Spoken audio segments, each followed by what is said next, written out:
For over 80 years, amazing storytellers from different mediums, including comic books, TV, films, games, and more, have created the vast, ever-changing multiverse of stories, worlds, and characters that have come to define DC.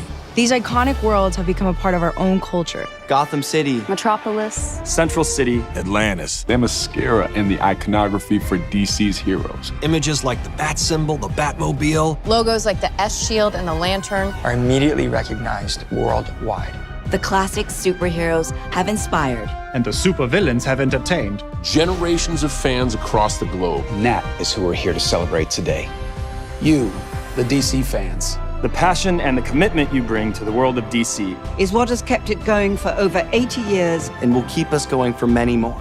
And the future of DC is brighter than ever. We will have something for everyone. Surprising and delighting fans who have been on the journey with us all along. But also inspiring a whole new generation to carry the torch.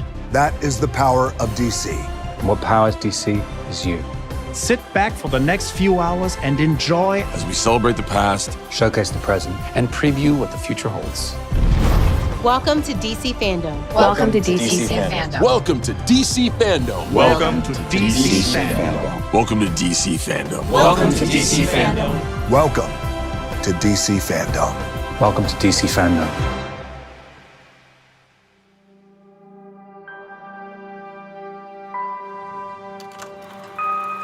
The most powerful force in the universe is a story.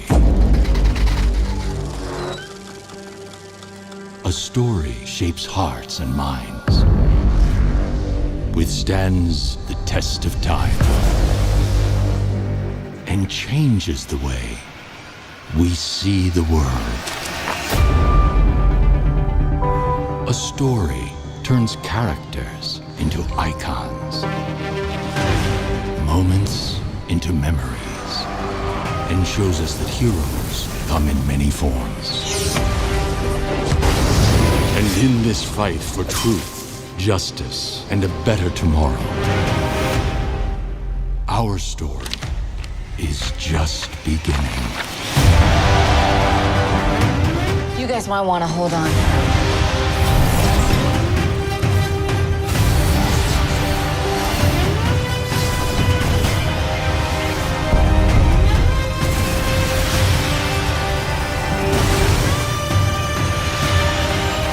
This is gonna be the start of something huge.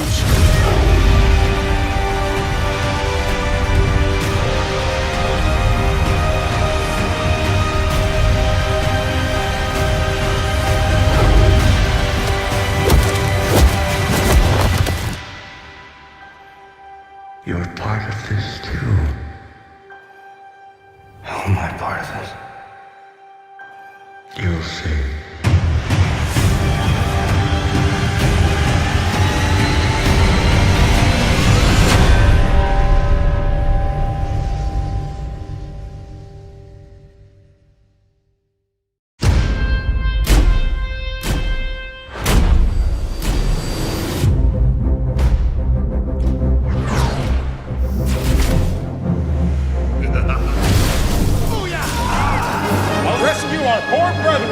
Who am I?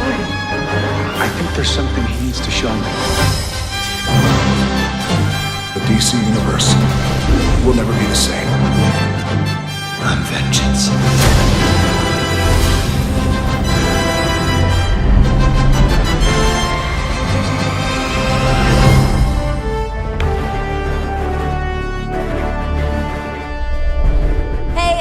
I am Tiffany Smith, and welcome to the much-anticipated, fan-inspired, worldwide event, DC FanDome. Did you hear that music? Pretty cool, right? Well, DC FanDome now has its very own score by composer Blake Neely. If you're a credits watcher like me, you'll probably recognize his name from such terrific DC TV shows like, The Flash, Supergirl, Legends of Tomorrow, and so many more. You will be hearing a lot more of Blake's incredible score throughout the show. Now, if you were here last year, then you might have an idea of the kind of awesomeness that is about to come your way. Huge reveals, exclusive content, and a few big surprises. There is so much that I couldn't possibly do this on my own. So, of course, we put together a pretty super team of co-hosts, as well as celebrity hosts that you're gonna get to hang out with all day. So, Let's say hello to a few of them right now, starting with our Brazilian friends. Hello, superfans. I'm Érico Borgo. It is so good to be back at DC FanDome. This is Aline Diniz.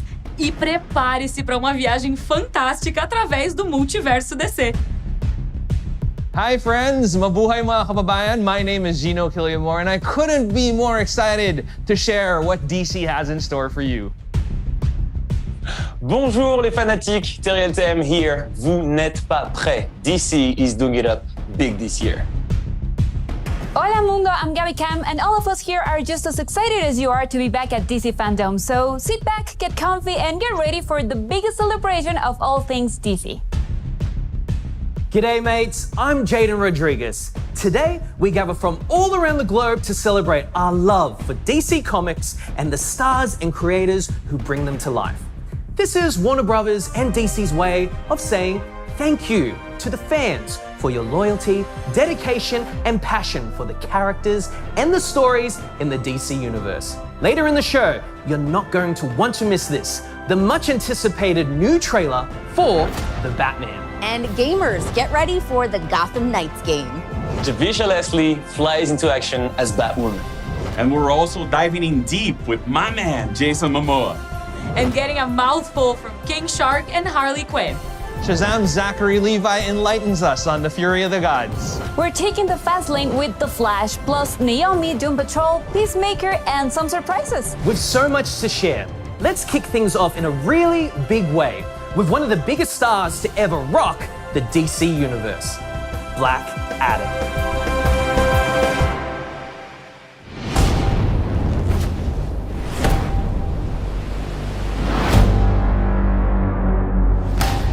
I've never seen the likes of it before. Having done James Bond for 10 years, 4 films, nothing compares to this. I play Hawkman. Cyclone. Atom Smasher. Dr. Fate. Leading the whole charge is Dwayne Johnson. He's more brutal, uncompromising, fueled by the depths of his pain. He's Black Adam. Black Adam.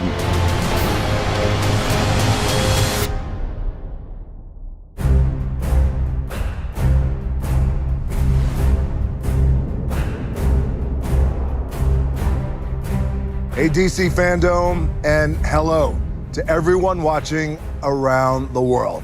I am so excited right now to be here and to talk to you about the man in black himself, Black Adam.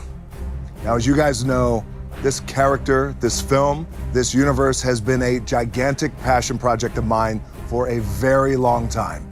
And I have worked so hard, worked these hands, these calluses, my fingers to the bone on this project because it's the kind of project that I know comes along once in a lifetime. And the truth is, I was born to play Black Adam. Now, we've just started the post-production process, which is so exciting. And the film has, without question, some of the biggest action sequences I have ever been a part of. And I am so proud and excited of our incredible team who are working away to create breathtaking, holy shit, scenes that I know you're really going to love. Now, even though we're still working away, this is DC FanDome. So I felt like I had to bring you guys just a little something special. Now, you know me, guys, and you know, I always like to say that you, the audience, the people, you guys are my #1 boss. So I got together with my director, Jaume Collet-Serra, and we put together a little glimpse of one of the opening scenes of the movie when Black Adam is first revealed. Now, what you're gonna see here is why the hierarchy of power in the DC universe is about to change. I hope you enjoy this very first look at the man in black himself, Black Adam.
a way to start the show. Dwayne Johnson was honestly born to play Black Adam, am I right? And if you've been following him on Instagram, he's definitely been working hard to make sure his body looks just right for this role.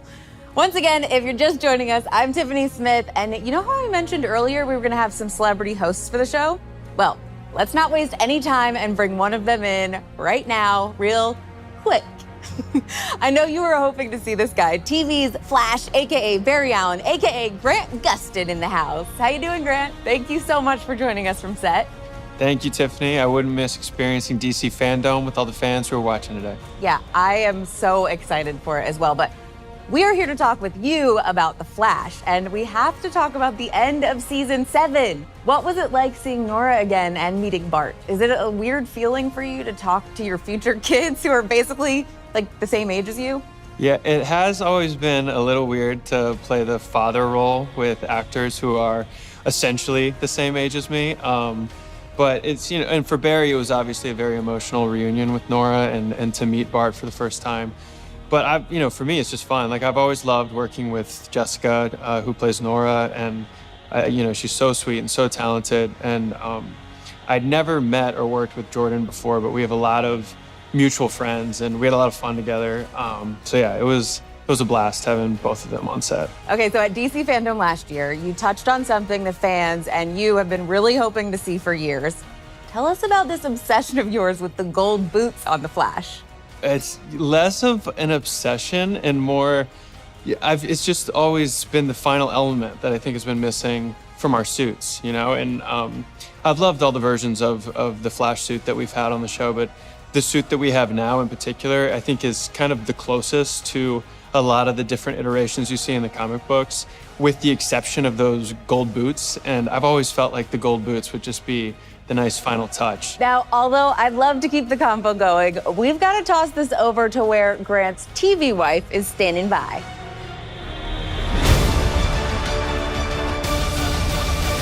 Thanks, Grant. It is so great to be here talking to DC superfans.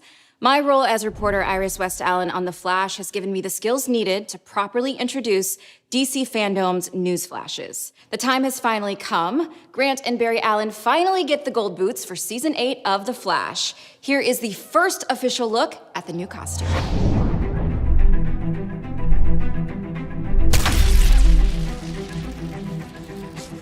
Look at you smiling. How excited are you to finally have the boots? Yeah, I'm very excited that fans get to see the first look at the boots. I'll probably be running around Vancouver in them. So I'm really excited you guys got to see a first look at the boots. Thanks so much, Grant. I'm looking forward to seeing you in action in those coveted gold boots. I know it's gonna be awesome on the show. And hey, it's been fun kicking it here with you. Yeah, sorry, dad jokes, they're just gonna keep coming. Coming up, we've got some never-before-seen footage from the Suicide Squad game, Aquaman, The Lost Kingdom, Harley Quinn, and all the Batmans. Or Batmen. You know what I mean. Now, not only do we here in the DC FanDome want to know what you out there in the fanverse think, but we wanted to know what you can do. You sent in the best of your best cosplay and fan art, and here is just a sample of some of the amazing talent out there in the DC fandom.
Aloha, DC FanDome. I apologize for the 4-year wait. Oh my gosh, been here since 2017.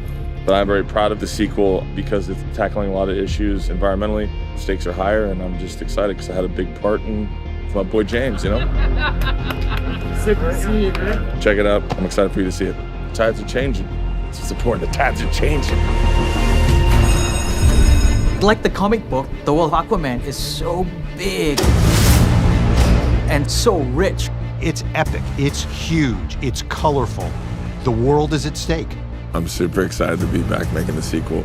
I have so much invested into it. I love this character. I love what it represents. There's nothing that I've ever been a part of that's like this. People are gonna be in for a treat. When Aquaman 2 comes out, they're gonna get a movie that's more mature, but yet still retain its fun, to give the audience something different, something new that they haven't seen before. The success of that movie as the biggest DC movie of all time shows what James Wan and his team were able to do. And in this second film, we have turned the dials up to 11. It has the action, the fun, the heart. Action! Superheroes and supervillains have entertained generations of fans across the globe. Good, you got it? We put that in the movie? To play around with this cast again is quite a trip. We're having a blast. This movie's a lot of fun. I think fans are gonna be very happy. And I think James is really excited to go all out. This is an exciting scene. We better get to a little bit of action. It's gonna be a fun adventure, like it was the first time, just better.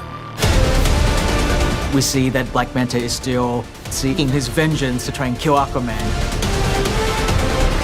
That's gonna be something that's exciting for the audience, something for them to be swept up into the world of Aquaman again.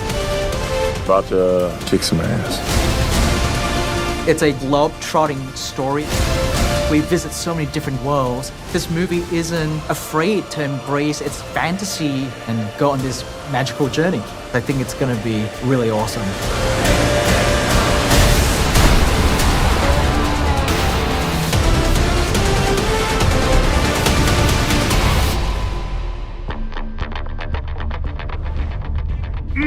Aquaman.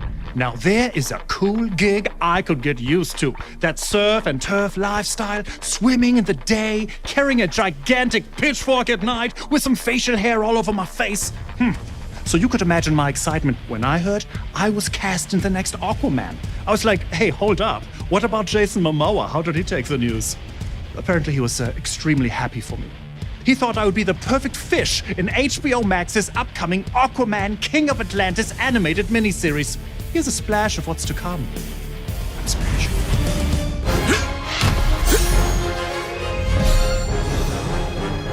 He is Aquaman, and he just became King of Atlantis. Thank you.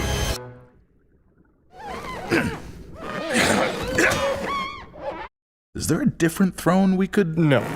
And the fate of his people, of his home, of all the world is in his hands. That's right. So yeah, no pressure. Join Aquaman for the undersea adventure of a lifetime. Aquaman, King of Atlantis, 3-part special event now streaming. Huh? Ocean Master? Hey, Ocean Master, you out there anywhere? I think he's gone. So be it. Farewell, my brother. Still got your trident. Oh, that little... I hate this! We're supposed to be getting revenge on him, not saving him! It's fine. It'll still be the same mission. Get Ocean Master, punch him, and bring the trident back to Atlantis. Yeah, but it's less fun now. True, but if you don't bring Ocean Master back, everyone's definitely gonna think you 100% killed him. And I won't even get to! That's the worst part! Where do you think they went? I don't know. I have to ask for help from the only people who don't think I'm a total joke. People who are not people. People who... Just say fish. Fish. I'm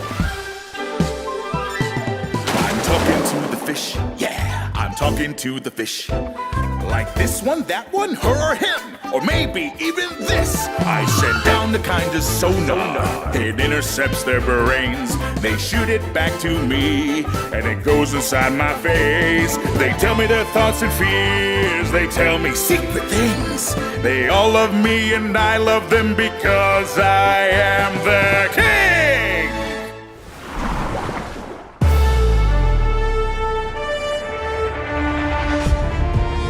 Hello mates, Jaden Rodriguez in the DC FanDome. Wow, look at this place. After that last segment, I've got that song, Talking to the Fish, stuck in my head. And if you can't get enough of this tune, well, you can listen to it right now on Spotify. I'd like to introduce to you two legends in the comic book and entertainment world. Milestone Media partner Reggie Hudlin and Milestone Media co-founder Dennis Cowan. And a familiar face from the DC family, Echo Kellum.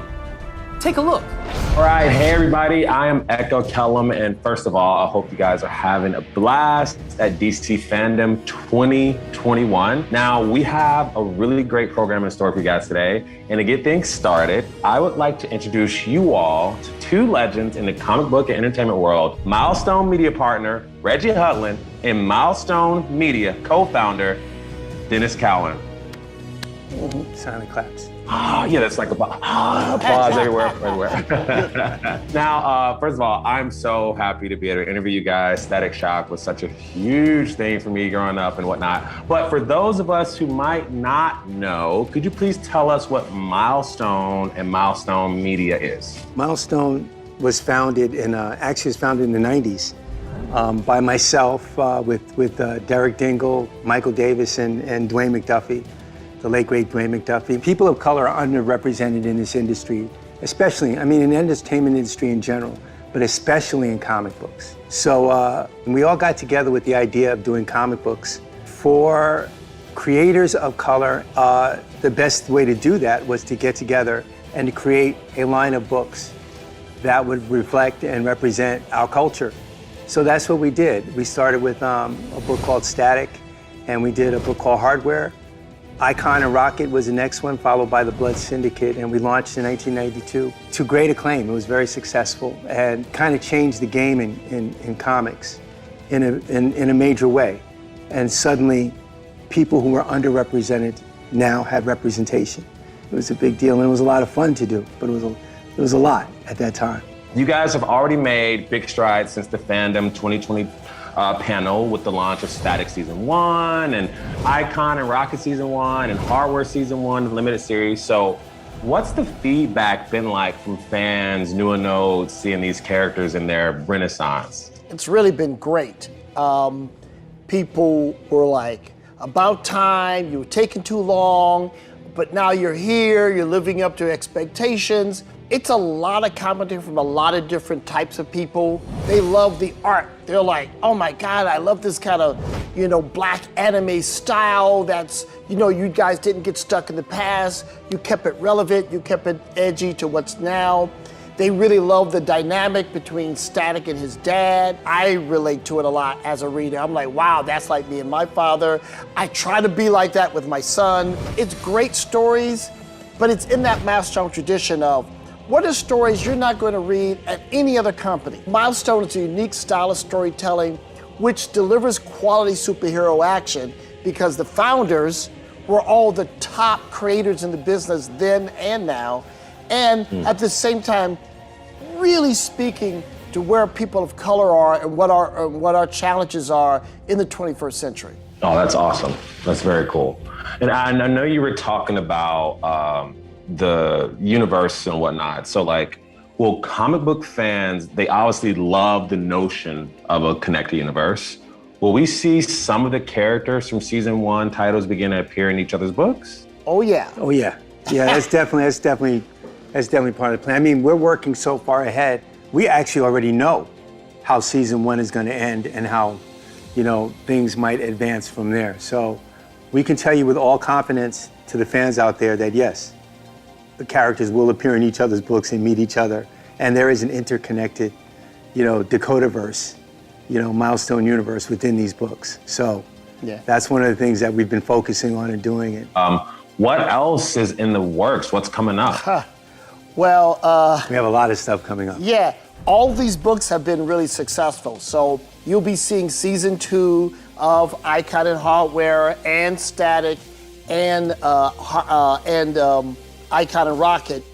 But there's a book that everyone's been like, yo, what's going on? Are you gonna bring it back? What's our up with that? favorite? We liked the other stuff, but Yeah, you know. come with our thing. What's So up? Blood Syndicate, which is, I mean, a shocking number of people's favorite book from the original Milestone line, will be coming back. And a lot of people have been shocked about how hard the Loon line of books have been. Blood Syndicate, that's all I'm saying. Could you guys talk about a little bit of the compendium that's coming out, the Milestone compendium that's having like all the old comics or something like that coming in, right? Yeah, again, we're trying to give people what they want. So many fans have been like, Reg, we're so excited you're bringing the new books back, but you know, my mom threw out my books, or I moved and there was some water damage, so I lost all my original copies, or I was too young back then, but I want to catch up with the old school as well as the new school. So it's a giant book, you know, it's gonna be huge. 1,300 pages of material. Soft cover, 1,300 pages of collecting the first runs of Hardware and Icon and Rocket, Static, like everything. And this is volume 1. I keep hearing this aspect that you really want to bring the media back into Milestone Media, right? Can you talk to us about some of those potential projects that might be existing outside of the comic book realm? They're not might, they're real. existing. They're happening. We've got 2 movie projects in development right now. The script that Randy McKinnon is writing for the live action feature film version of Static is, you know, he's hard at work right now. We're gonna be getting that soon. So live action Static Shock is a real thing. That's in the works. You know, Warner Brothers is excited about it. We're excited about it. Michael B. Jordan's excited about it. Michael B. Jordan's producing the movie with us. Here's the new announcement that no one knows yet. This is FanDome breaking news, which is the first Milestone animated feature film is now in the works. You know, we just hired an amazing writer, and if you guys have been reading Hardware, you know how dope he is as a writer. Brandon Thomas. Brandon Thomas has been hired to write our screenplay for our animated feature, and in conjunction with Warner Brothers. And we're very excited about that. That's gonna be a massive project. Massive. With more than one character. Yeah. This is gonna be the thing that Milestone fans have been really dreaming about for a long time. And we're happy to give it to them finally. So, you know, not only are we doing live action, we're doing animation. Yeah. And we're bringing it, so. Yeah, so compendium, all the classic old school Milestone material.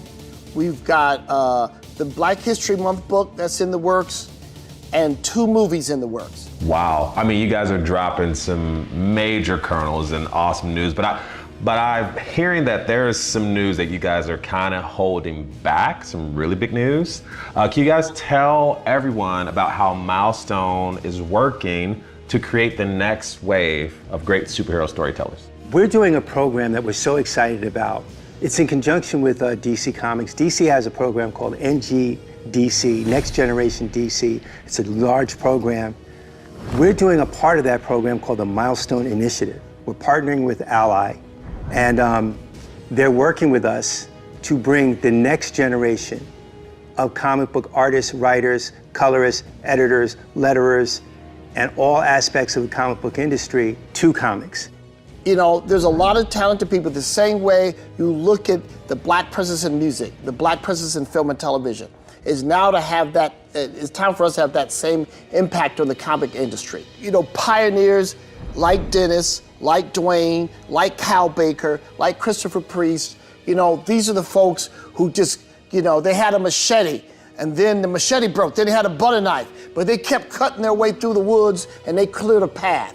And now we're saying, come on, let's go. Right, right, because none of it, all of it's meaningless unless there are people behind you who are also doing the same thing and even better from that path that you made.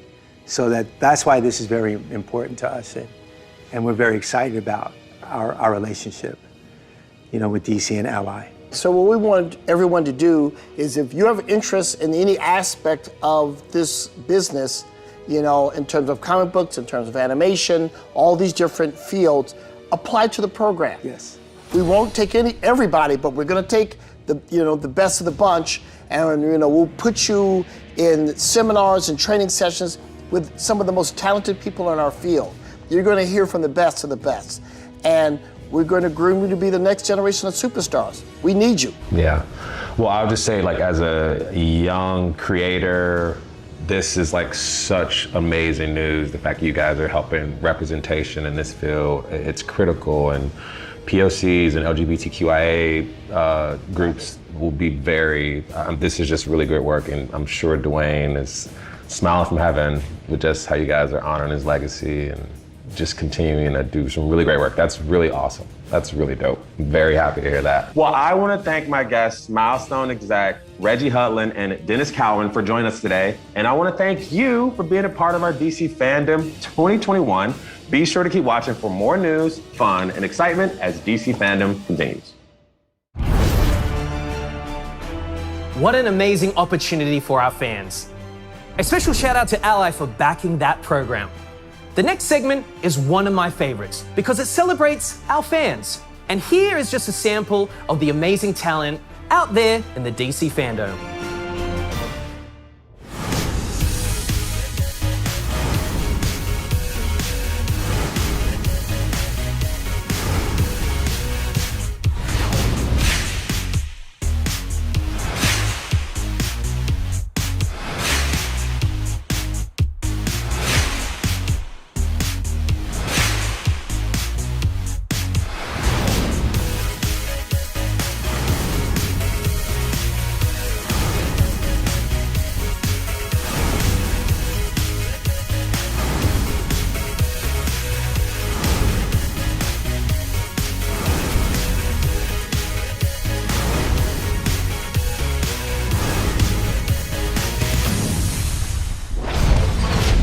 Wow, such incredible talent out there. And I hear that Jim Lee will be announcing the winners at the end of the show. So stay tuned to see if you've been chosen. Now, back over to you, Candace, for some more breaking news.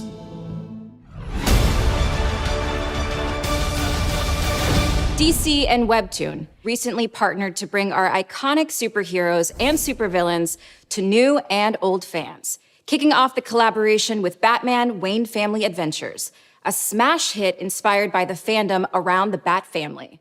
All your fan-favorite characters like Stephanie Brown, Cassandra Cain, Barbara Gordon, and Duke Thomas will have their own featured episodes and arcs in this hilarious slice of life series, only available on Webtoon. And DC fans can expect more amazing DC Webtoon originals coming soon. Check out this exclusive sneak peek.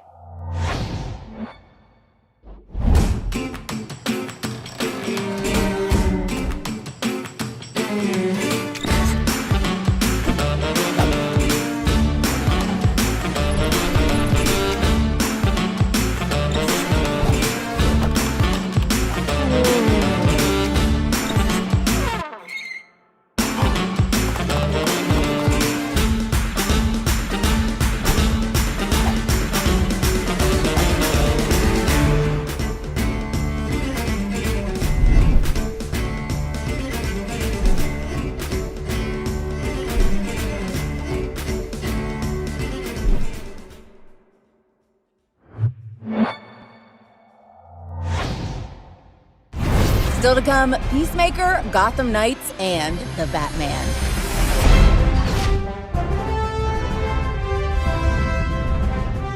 Hello, it's me again, international superstar and superhero Flula Borg.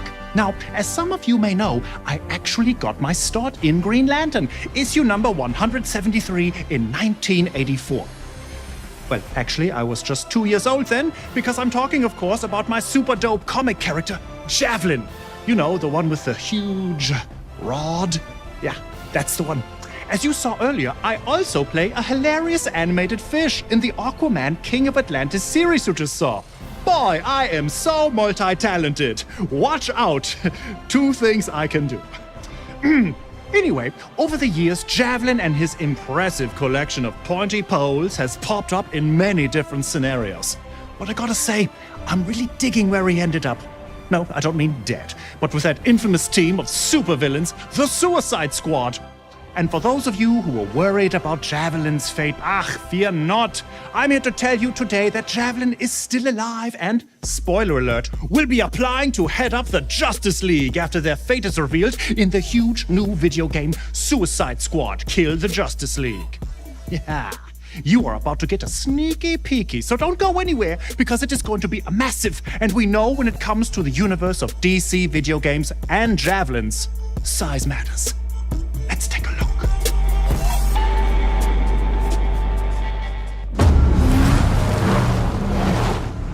All of you are the worst of the worst of the worst. Still, you're good at what you do. Even if what you do is far from good. Welcome to Task Force X.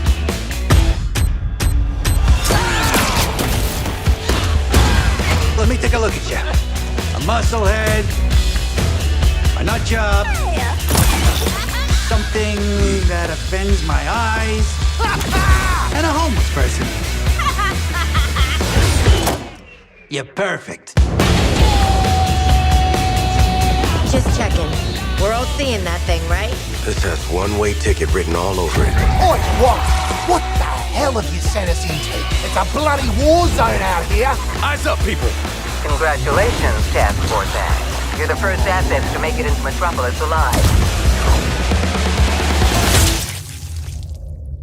I was just about to do that. Task Force X. Your new mission is to kill the Justice League. I will start you around.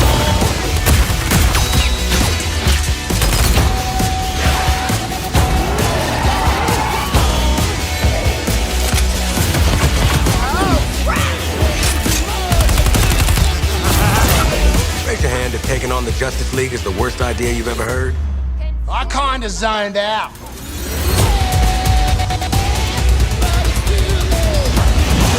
What did you think would happen?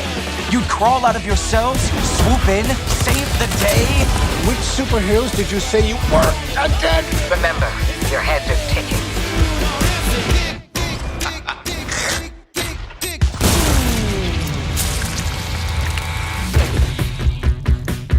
He's not gonna make it.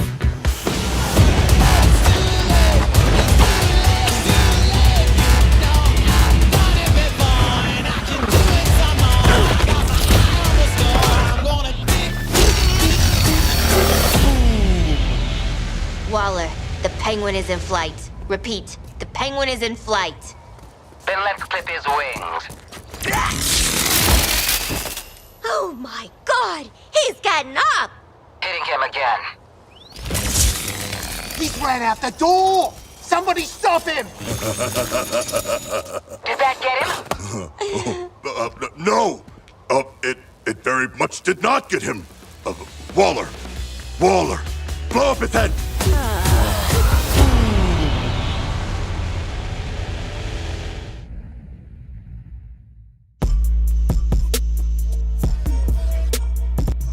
Wow. Definitely don't want to get on Amanda Waller's bad side.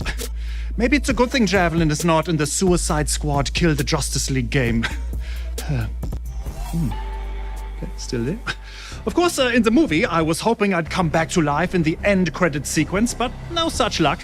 Maybe that'll happen in the VHS version of The Suicide Squad. Double fingers, double crossed. Let's do this. I mean, look, John Cena gets a spin-off series, but not me. Flula Borg, I'm delicious. Where's my show? The Suicide Squad is fast becoming a huge franchise for DC, with comic books, huge movies, the games of video like you just saw. Not starring me, apparently. Spin-off series, also not starring me, rude. And music videos. Fine, I'll make my own. I have a phone. Anyway, if you go to the clubs like I do with me and my bester Freund, squad friend King Shock, you'll know this next song is all the rave. Give me those glow sticks. Yeah, don't give them to him.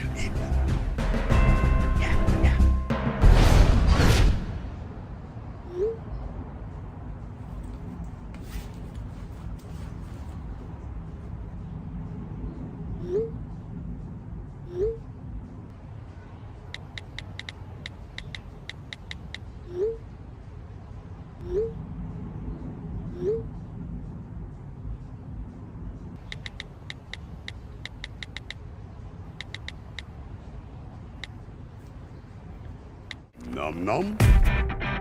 Num num. Really? No. Pin sharp via Mike Careful. Num num. That is what you're thinking about right now. No. Hungry. Peacemaker. There's nothing like me. We're all gonna die. No, wait. No, wait. No, wait. And we're all gonna die.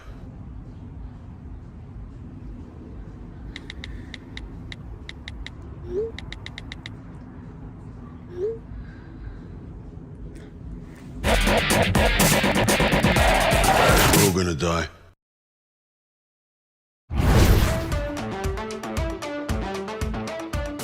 Just try to get that song out of your brains now, baby sharks. Of course, I'm happy to be a part of such an amazing squad, and that includes you, the fans. Thank you for supporting everything the Suicide Squad. We heart you, I think it goes like that, and I know I'm not alone when I say that. I have proof for you. Here is a very special message from all my squad buddies to share. Check me out. I mean, check it out. It's this week. I'm not a narcissist. I donate. From the entire Suicide Squad, from the bottom of our hearts, we thank you. None of this would be possible without you. You are the reason why we do what we do. As a director, I feel truly blessed. We are so incredibly grateful and lucky to have you. Wow, I don't know what to say, guys. It's so unexpected. I just feel so loved. I don't have a speech prepared or anything, but let me just say that you are so welcome. John, we're not thanking you, mate. We're thanking all the fans. Oh, yeah. Yeah, right. Idiot. I mean, of course, the fans, right? They know I like to joke around, which is exactly what that was. It was a joke. Sure, John. What John means is that he would also like to thank you, our amazing fans. Thank you. Love you guys.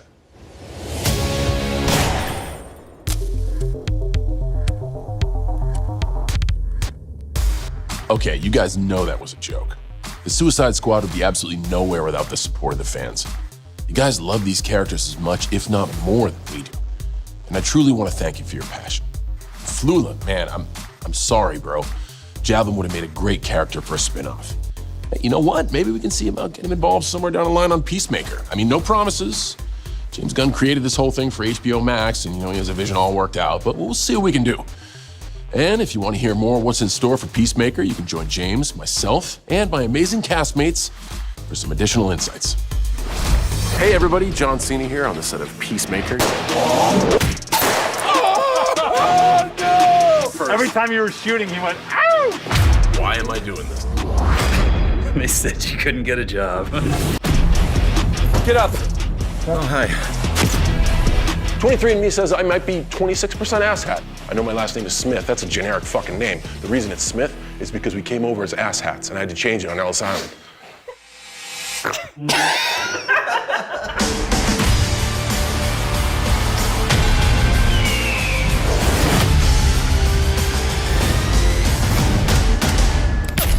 Hey everybody, I'm James Gunn. Today we're talking all things Peacemaker. Of course, I'm joined by my behind-the-scenes partners in crime, executive producers Peter Safran and Matt Miller, and our fantastic cast, Peacemaker himself, John Cena, Danielle Brooks, who plays a character of my own making, Leota Adebayo, Jennifer Howland and Steve Agee, Amelia Harcourt and John Economos, and Chuck Owuji as Clemson Mern, and finally, Freddie Stroma, who is our vigilante. So, guys, let's get into it. It goes without saying, I miss you guys. It's great to see you all. Miss you so much. You too. John, were you surprised when Peter called you up and said, hey, we're thinking about doing a Peacemaker TV series? I was surprised, but man, I was more than ready and I was more than excited, and I'm glad we got the opportunity. Freddie, for you came in and you're playing the oddest character of everybody, Vigilante Adrian Chase.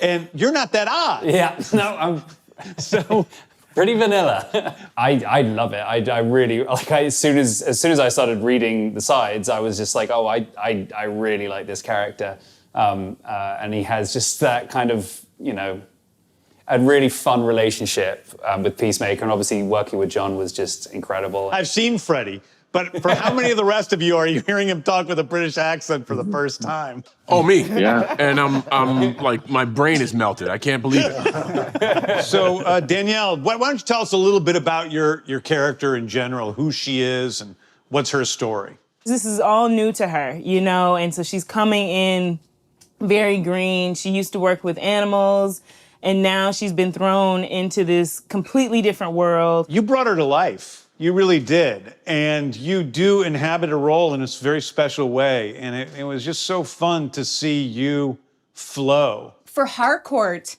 her relationship with Adebayo, this new member of the team that's coming in and that Harcourt does not trust, it was something really unexpected for me when I met Danielle, and I literally could not hate her. Like, she's the most lovable, warm, wonderful person. The sisterhood of Harcourt and Adebayo is a wonderful thing to see. It feels like that's part of, sorry, James. No, go ahead, Chuck. The first day we shot, at least I shot in John Cena's trailer, and it was the scene where we all, the team, meet John Cena, and Danielle, you made her continuously improvise, being nervous, and she would, I mean, that improvisation there were tears running down people's eyes, and it went on, and Danielle was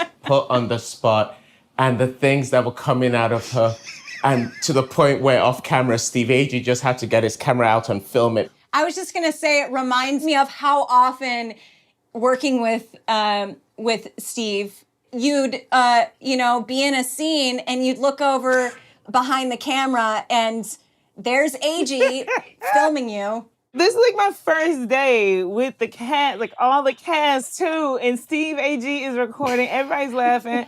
John Cena's holding character, so he's making me nervous. Everything, it was crazy, but it was one of the things I will never, ever, ever forget. It's okay if you do forget it because I have it all on video.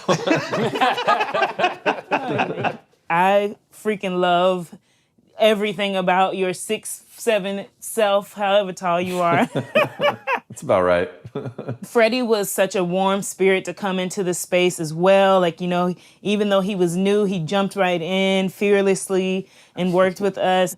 And Jakuti is the real deal from day one. You're just like, oh my gosh, he elevated all of us to bring our best. So it's been really great getting to work with everybody. And you just really made a girl's dream come true to get to tell this story with you all. And this is not a world that a person like me normally gets to be a part of at all. To have the action portion and also the depth of a person, I am so thankful for you. I love you. I just think you're the greatest. Although, I'm surprised you did give Chuck so many, compliments, because you would often come over to me and say, I was supposed to tell Chuck to watch you to see how it's done. Oh, yeah. Yeah, everybody had to get on my level. James, I remember you said to me on set one day that only Eagly competed with Chuck in terms of being a really great actor. You said that was the only one. I think we have not brought up Eagly, who, of course, steals the show. He's Peacemaker's pet eagle, and he's Peacemaker's best friend. As a dowel with some green tape on it, Eagly stole the show. Yeah, that's true. I also got to say that this is probably the third or fourth thing I've worked with James on, and I've never seen him more giddy working on something in my entire life. I mean, there was one night we were shooting, and the whole time, it was like 3 a.m, and James is just running around laughing like a maniac, and he kept saying, I can't believe they're letting me shoot this. Yeah, that's the happiest night of my life. I'm like, that was Warner Brothers' funeral that they let me do that. We'll see. I have one. I mean, this is, I believe, the only show that has John Cena dancing for 4 minutes in his tighty-whities to the choir boys. I don't believe there's ever been a show that offers that up. The memorable Tidy Whities. Okay, so we're going to be taking some questions from the fans. These came from Instagram and Twitter. So at Remy.c.l asked, was there any characters you wanted to put in Peacemaker but couldn't? I guess that's a question to me. The answer is no. I got to put it in every character I wanted to. For John Cena, at Popsignite asks, what was the most difficult part of becoming Peacemaker? I think it was just getting comfortable being a super asshole. I'm normally just a normal asshole. And I think just being a high-octane asshole was probably the most difficult part. Was that really difficult? Because it seemed to come to you pretty easily. Okay, here's a big question. I guess we can throw this to Matt and Peter. What can we expect for the show? Asks at MagicCM1210. Well, I mean, I think what we can expect is a truly original superhero show. James wrote all 8 episodes. He directed 5 of the 8. And it's just got that unique tone that James brings to all the content that he creates. So I think it's something pretty special. Yeah, I would also just add to that with the action and the spectacle and the emotion and the comedy is also like this workplace comedy at the center of it, about all of these characters that kind of come together. It's like The Office as a superhero show. With more people getting shot in the face than in The Office. Occasionally, yeah. So, at Smrudy Anmol asks, is Peacemaker going to go through a journey of changing from a jerk to a lovable hero in the series, or will he remain that crazy, not to be trusted liberator? That's kind of a spoiler. I was going to say, questions that can't be answered. That's perfect. It's right up my alley. We just can't give anything away. You'll have to watch and see on HBO Max. What about the rest of you? What did you feel about, seeing Peacemaker's journey on this show? Can't really say much. So there's definitely great character arcs that you will thoroughly enjoy as an audience. You root for him regardless of his past, and you hope that he will change. And I just thought that was such an interesting thing to explore with the series. I think one of the interesting things about Adebayo and Peacemaker is that on paper, they seem very different. They seem like polar opposites, but they actually have a ton of things in common. And one of the things that they're both dealing with is loyalty versus morality, and not disappointing people that mean the most to them, and finding the beauty in each other, even though their worlds are completely different. So that was a lot of fun to play with, and definitely added to the layers of our 2 characters. That's extremely well said. She's the only one he gets along with. She's the only one that thinks he's funny, Right. She laughs at him. She blows off the stuff that he says that's stupid, and realize he's an ignorant asshole. And that, to me, is really special because it is so much of what the show is about. Yeah. It was amazing, and I'm just grateful to be a part of this crew because no one came in with an ego. Nobody came in with a chip on their shoulder, but everyone comes in with a history, with something to offer, with a set of skills, and it's a bold step. You're James, you're taking a step into trying to grow the genre, and we're going to do it with 8 episodes, and hopefully we have more. But everyone has their moment, and that certainly comes from your writing. Really quickly, there was a sense of, we're going to have fun doing this, so that really helped. And that came top down. The shit rolls downhill, It's been such a great experience and such a fun, massive experiment that, I just can't wait to share it with the fans, DC fans and just fans in general. Yeah, I want to say thank you, everybody, for giving us all so much time. I really appreciate it. I hope everybody's well, and I hope to see everybody soon. Good to see Bye, guys. everyone. Miss you. Bye-bye. Miss you guys. Oh, man, thank you guys so much for all your questions. I'm stoked to see that you guys are so excited about the series, almost as excited as I am. I know I had a great time. I hope you guys did. But before we let you go, I have a little surprise for you. It's an exclusive, never-before-seen first look at a Peacemaker teaser. Jamil, you cool? What does that mean? Truth is, I'm supposed to be in prison. For what? Superhero stuff. What superhero are you? Peacemaker. Get out of here! There's no superhero called Peacemaker! Dude, I'm famous.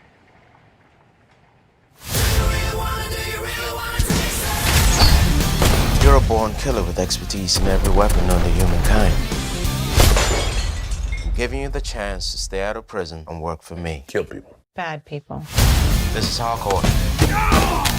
Be a handler in the field. John Economist, Tech and Tactics.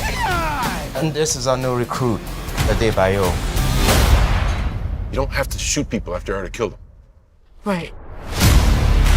Who's the guy that's peeking out behind the trash can? Vigilantes, trying to be helpful. Our first target is Senator Royland Goff. Goff may be traveling with his family. Are you sure those two kids came out of those parents? That's an attractive couple, and that one looks like it came out of them, but the other one looks like a butt baby. A butt baby. Yeah, my older brother told me there's two types of babies. One that comes out normal, and then butt babies. Worse in every way, they come out of a woman's butt. No, I believed I was a butt baby until I was like 14. That explains a lot. There's something about him that's sad. Hey, Dad. How did my sperm grow into a Nancy boy like you? You know, lately I'm just thinking maniac. Hey, no! That's because we're born killers. What separates us from other killers is we only kill bad people. Usually. Unless there's a mistake. You use being a jerk as a way to push people away. You suck at PowerPoint! But if you would just drop that, people actually might like you.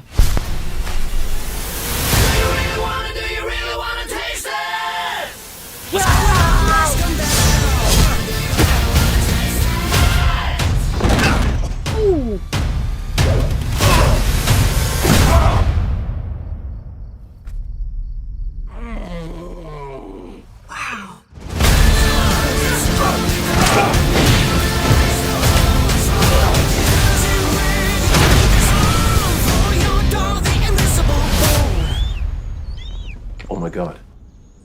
He's hugging me. He's hugging me. Dad, grab my phone. I don't want to move. Dad?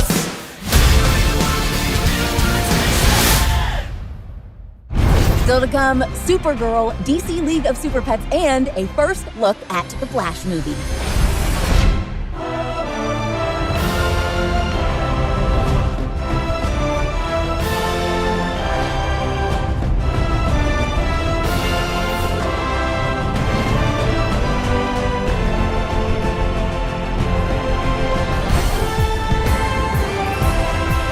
Yes, I'm super excited for an up-close and personal look at the Superman family of characters and shows. I'm actually a lifetime fan of the Man of Steel, and now there's more Superman content than ever before. From the hit series Superman and Lois, give it up for Superman and Lois, Tyler Hoechlin, and Elizabeth Tulloch.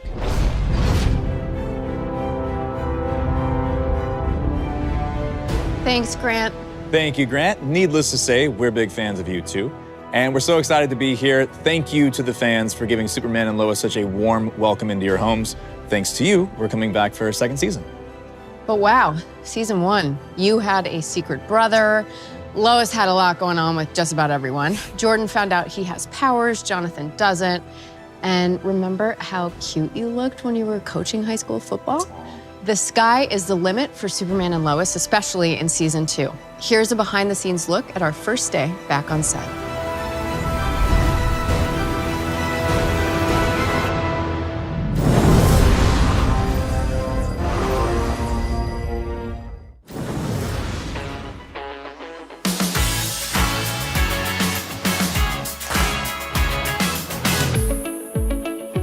Why, hello, DC FanDome. Welcome to the Kent home. Well, if you'd like to come in, just wipe off your shoes first. It's dusty out there. Hey, everyone. So we're just going to take you on a brief tour of the house. This is a staircase that is, I want to say it's a fake staircase, but it's not. It just doesn't go to anything. Leads to the great beyond up there. The great beyond, that is right. So this is our hallway. As you can see, got some family photos and some other stuff, and we shoot, I would say the majority of our scenes are in the kitchen. A non-working fridge with actually, look at that, nothing in it. Tyler has a drawer in this kitchen that he hides his stuff in. I also have a drawer in this kitchen that I hide my stuff in. And I have a candy stash. I have a note saying, Bitsy stuff, please leave in the drawer. More candy, hand sanitizer, eye drops, water, sides, hair things, my phone. It's like a freshman locker. Yeah, do it. Let's go into what was formerly Martha Kent's bedroom, but is now Lois's office. Personally, this is my favorite room in the house. I think it has just the coolest amount of stuff around. There's a really cute family photo over here. If I had to pick something that I wanted to take home from set, other than my candy in my candy drawer, it would be this photo. One thing I would take home is this little old camera. This old brownie camera. It's really cool. I'm always constantly fidgeting with it and having to memorize exactly where it was so that I don't ruin everything. Dining room scenes, I would say we shoot most of our eating scenes in the kitchen. We've had some stuff in here. Out the window, I remember when I first started shooting on Grimm, I was like, oh, it's so cool. There's these crazy large photographs that get changed according to time of day. The exterior of the farmhouse is totally separate and we shoot all the exterior scenes there. Anything interior is on our stages. We also shoot a lot in the living room. This was one of my favorite scenes, which was the big paint fight. Yes. Yeah. Yes. That was really fun. So sometimes during lunch, I come here and I play piano to unwind. And a lot of the crew kind of joins in and whatnot, and people start singing along. So, you know, a lot of people have fun in this little room when we're not exactly working as well. You know, it's fun. My talented son, everyone. The boys' bedrooms are on another stage, so because again, the upstairs is to the great beyond. And then there's a porch that wraps around, but we typically shoot the porch scenes outside on the exterior farmhouse set. Thank you, everyone, for joining us on this tour of the Kent house.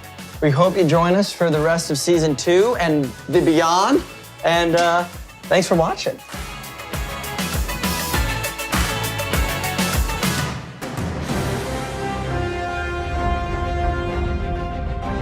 While we're happy for another season of our show, we're also sad that it's almost time to say farewell to Supergirl. The series is in its 6th and final season. I donned the cape as Superman for the first time on Supergirl, so it has a special place in my heart, and it is bittersweet to say farewell to my on-screen cousin and friend, Melissa Benoist, as Supergirl. Supergirl reminds us that we are all powerful and strong. The challenge is realizing our own potential. Right now, the cast of Supergirl, including Supergirl herself, Melissa Benoist, have gathered to chat about the show and share their favorite memories over the past 6 seasons. Let's listen in.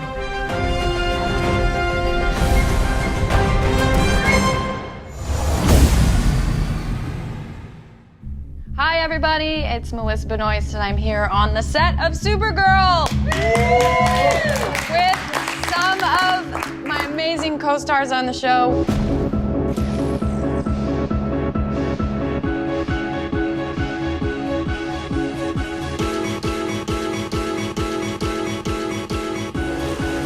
We're going to take a fond look back at the last 6 years of the show. Please join us.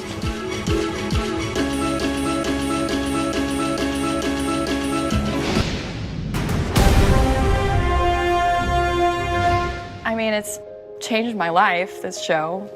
It's been a joy, and seeing the way that this canon and the mythology affects people and young girls and the people that look up to our characters, it's very meaningful. Yeah. I would say that, because I wasn't originally cast as the Martian Manhunter, I was actually just cast as Hank. And it was only after the pilot that I was made the Martian Manhunter. I can remember going home with a pile of Martian Manhunter comics and just reading all of them and thinking, this guy is awesome. Wow. So I was just really excited to suddenly get this brand new character and fall into this whole story arc, which has really been great for me, and I've really enjoyed not just playing the character, but meeting all these fabulous people and also learning to directing on the show as well. So it's really been for me a sort of it's been money. It's been money. My favorite scene is the scene where Staz and Melissa do karaoke and sing Africa. I think it's magical, and I watch it on repeat. I love it so much. They sounded beautiful. It was a lot of fun. It was a lot of fun, and both of us come from like a musical background, so it's really nice to at any point get to kind of find a way to kind of combine all the mediums of art. So it was really fun. I really liked it. My favorite scene that we ever did is in my favorite episode. And it was Slaver's Moon. In the quarry, it was pouring rain. Let's hope this thing works.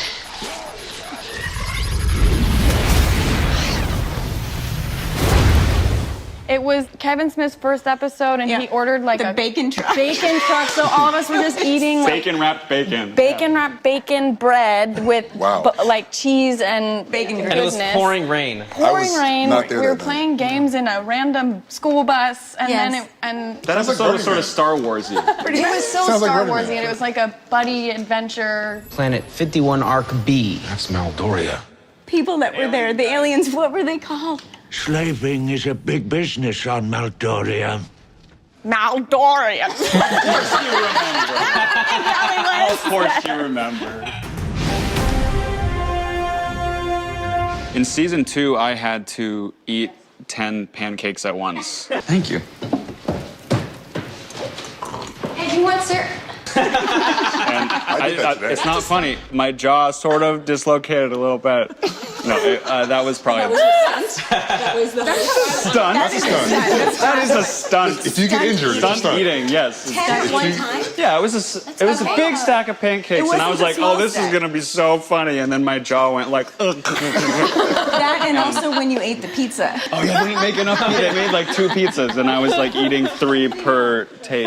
Yeah, I had a pizza scene this season, and I was like, maybe I'll eat the whole pizza, and someone was like, Chris already did that. We do have a fantastic stunt team. Really do. Give it up for Simon McBurney, Simon, and just the whole team have just been really, really fantastic. The craziest day I've had stunt-wise was on the green screen in the wires, and me in the harness hanging. And I was with Tyler Hoechlin playing Superman, and he was like, I'm good. And I called it, and I was like, I'm done, and I walked off set like this. I couldn't walk. Hard work, hard. ladies and gentlemen. Yeah. It is fun when you're being carried by Supergirl. That was carried. I've been carried by Supergirl. It's lovely. Twice. It's quite comfortable. Twice. It's hilarious. I'm like, come on, guys. I think for me, one of the funniest things that we did was cloth magic. Has that made it into the world yet? No, we got it. Yeah, it has. Yeah, no, it has. Can I get context? I don't even know what cloth magic is. Cloth Magic is a spin-off show that never quite happened. Basically, we would just put either of their capes up and then pull them down and something would happen behind them. And Matt Barham, who plays Mitch on the show, who is hilarious. He's so funny. Hold on to your jeggings, sister. You've got company. He had this one line where he makes an entrance and is just like, basically ... Oh, sorry, what's Lex Luthor doing here?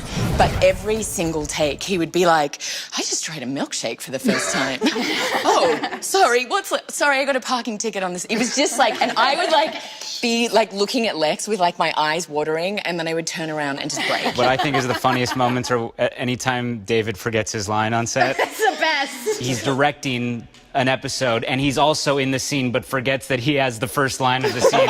So if you know David, the way he directs is there's a lot of energy, so he'll be like, all right, that's it, keep that energy, all right, and action! Line.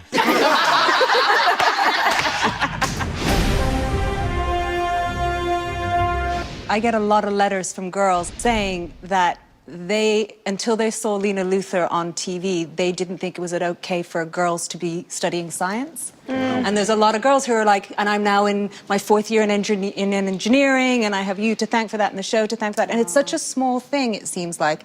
But that's the beginning of a whole new life for them that they didn't think was possible because of watching the show. Yeah. There was a little girl who is actually a daughter of one of our crew members who, when she met me, she went, I have a question. Is your belt attached to your skirt or your shirt? No,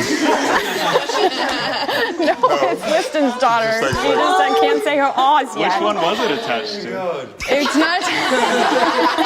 What's the answer? But actually, now I really want to know. Answer that question. It wasn't attached to anything. Whoa! Yeah. Whoa! Cloth magic. It was a floating bell. Well, how did it stay on? What? How did it stay on? Velcro? I wore so many belts on this show that were like top sticked to pants that had no belt loops. So just taped to the waist. They love a taped belt. Movie magic, guys. We had a great moment We did a Comic-Con in Chicago, and we had the line for people to come through and get autographs and whatnot.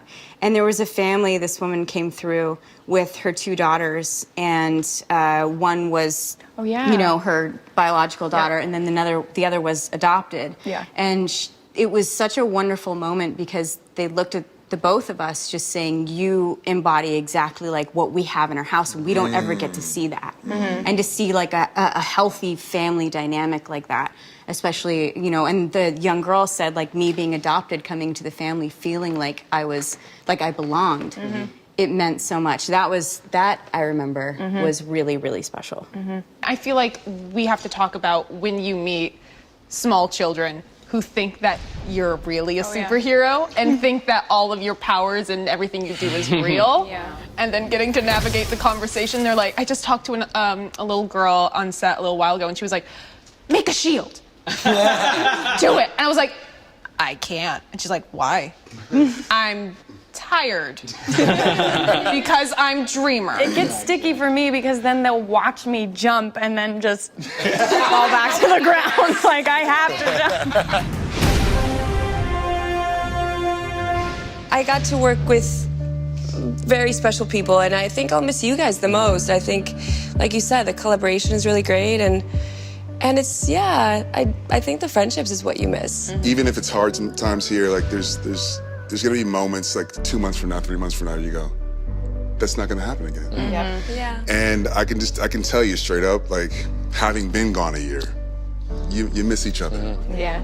It has been lovely to work with a family, a real family type group of people that kind of support each other. That's been, I'll definitely miss that. Yeah. And you know what? I do think I'll miss playing a superhero. Yeah. When enough time has gone by, and I have some energy. To Supergirl. No, wait. To family. Love bonds us all. To family. To family. Thank you, Superfans!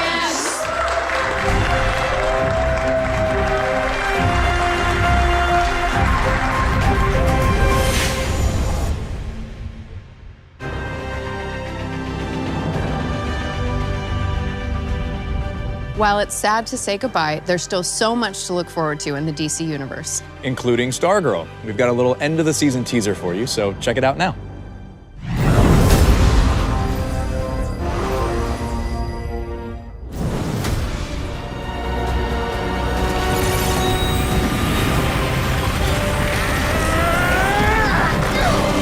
To the shadows with you. Courtney! Grab my hand! Hold on! Cord!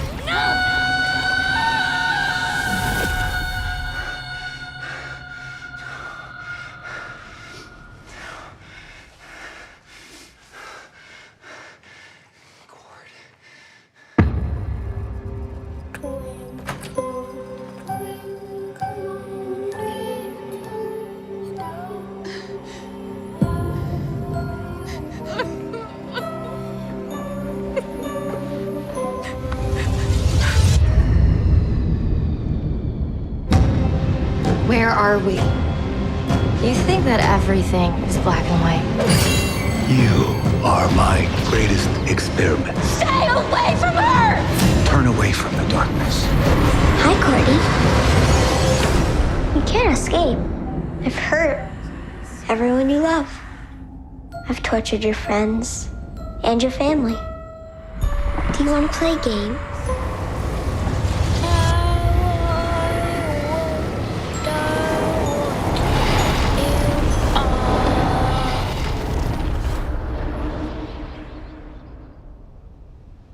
Dr. Midnight?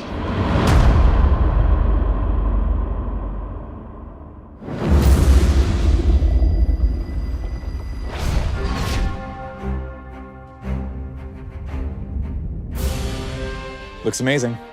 Don't miss that special episode of Stargirl. There's just so much going on in the Superman universe. And just for you superfans, here is a very early look at the art of My Adventures with Superman, a brand new animated take on Lois, Clark, and Jimmy that's currently in production.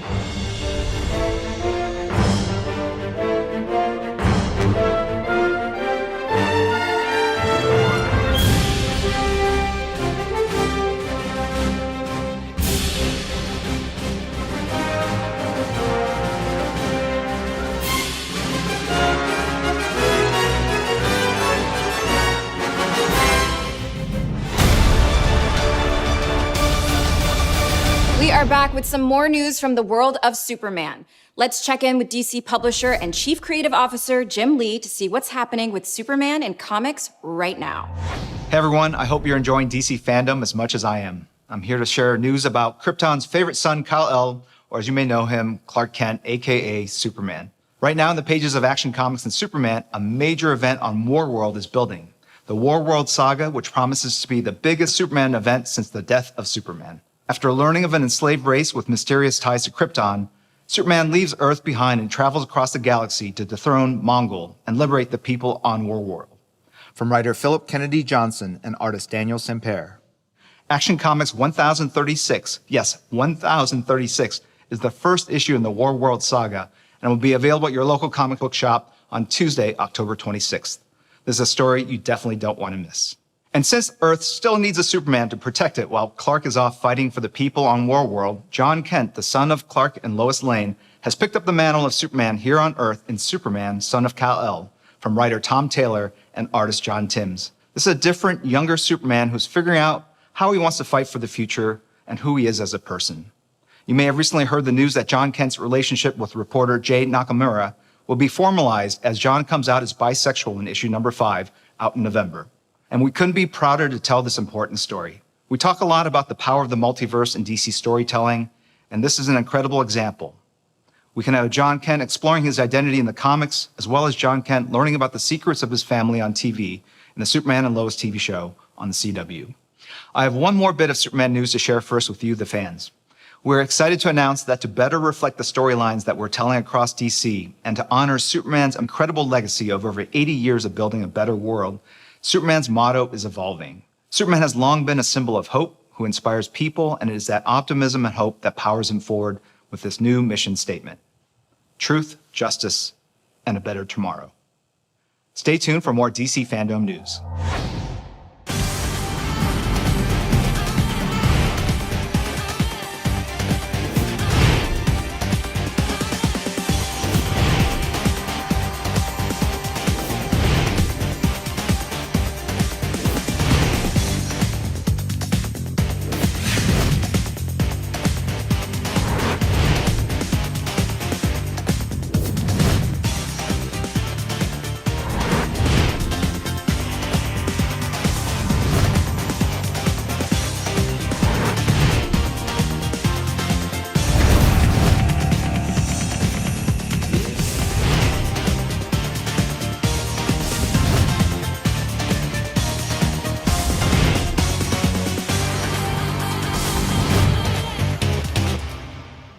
Still to come, The Flash, Blue Beetle, and Injustice animated DC movie.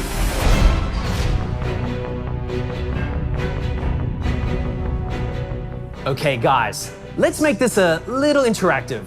Raise your hand if you have a soft spot for Superman. Same. But no matter how deep my admiration goes for the Man of Steel, I know someone who's even more of a Superman superfan. I'm talking about superstar, NFL great, Cam Newton. And get this, Cam found a way to incorporate his love of Superman with his passion for fashion. Here's the man himself with a special announcement.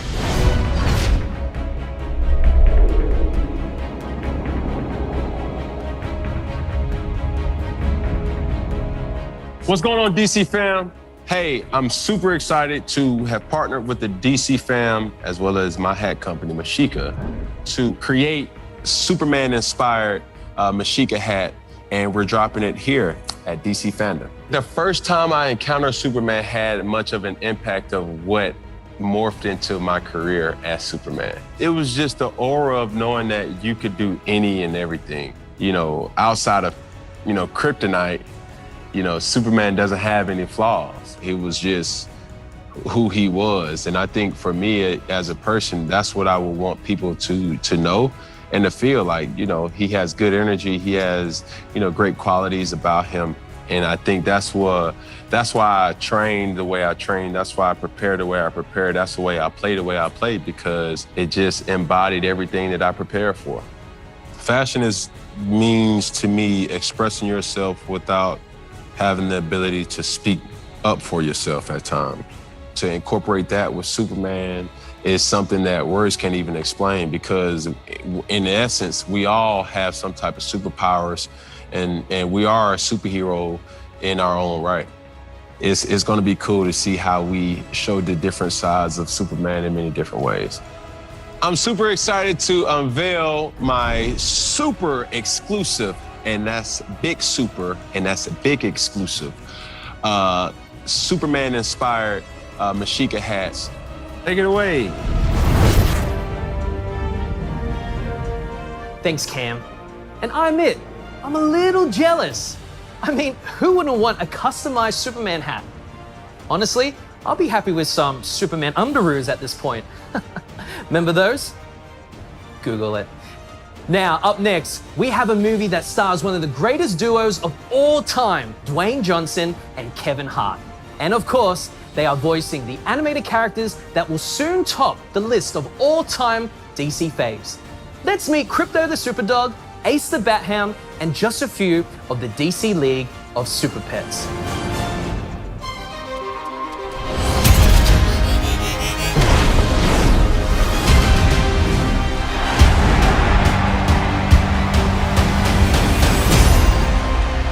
League of Super Pet. I love it. Perfect.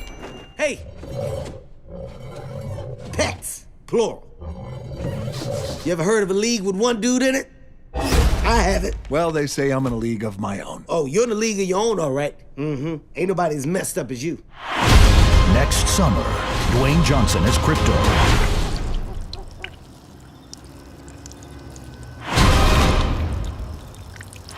Kevin Hart as Ace. How much did you have to drink?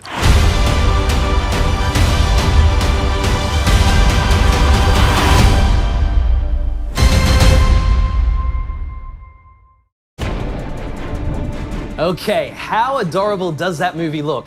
I can't wait to see the trailer when it arrives. And I can totally relate. I mean, anyone with a pet knows that their pet is a super pet. Am I right? Well, some of you out there took that notion one step further by creating a superhero look for your fur baby. It's canine or cat cosplay, and I am so here for it. All right, let's see your League of Super Pets.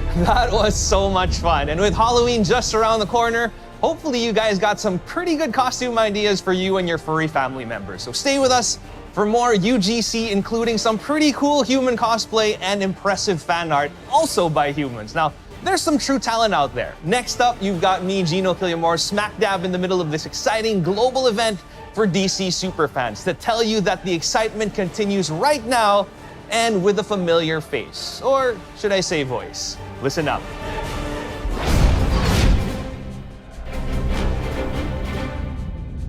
Hey, it's Matt Bomer.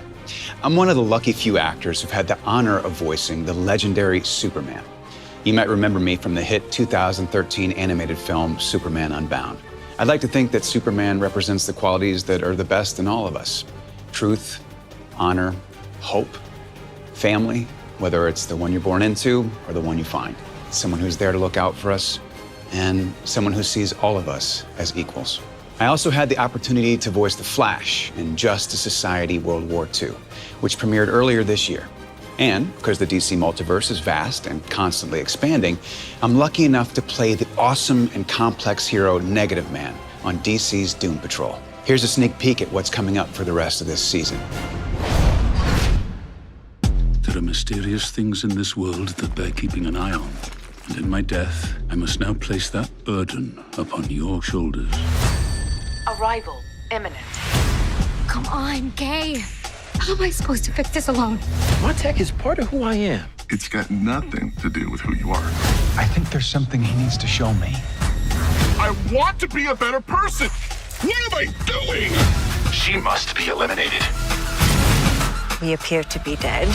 Something very ugly is set to occur, and it needs to be stopped. Who is the Sisterhood of Dada? Insidious, cutthroat terrorists.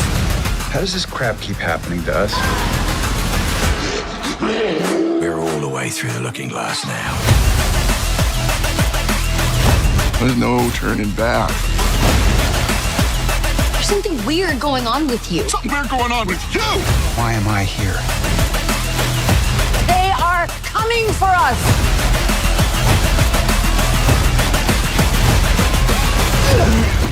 When one expels a parasite, there is really only one reasonable response. Give it a name? Oh, Jesus Christ. Yo, DC fans! Hello!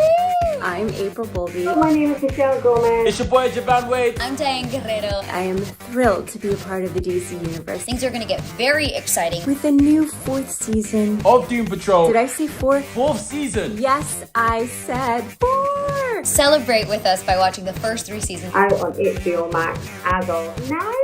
Things are about to heat up. Woo! Boo! Yeah.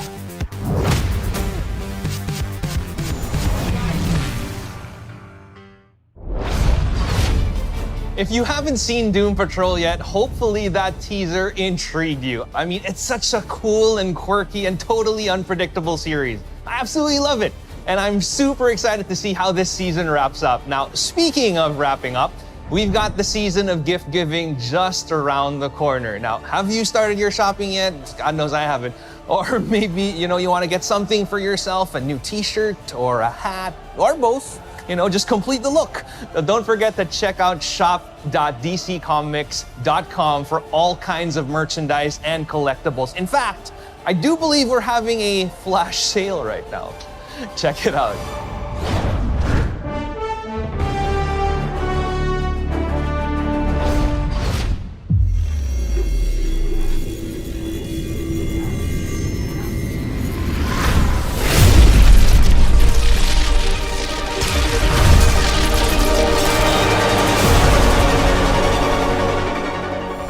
Greetings, DC FanDome and Domers. Ezra Miller here, live from the set of The Flash. It looks like this. We're very excited to show you the movie, and we can't yet because we're still making it. We wanted to show you a teaser, but we can't because we don't have enough material to make a teaser yet. We can't make a trailer. But we do have this small sneak peek that my maestro Andy and I have put together that we really hope you'll enjoy. And I will see you in theaters later next year, or more importantly, you will see me.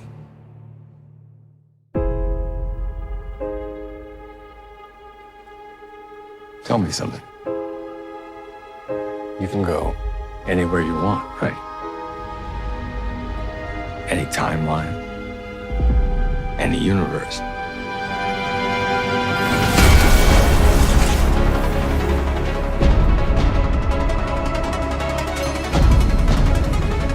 Why do you want to stay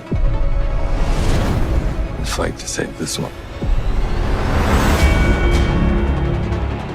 You changed the future. And you changed the past.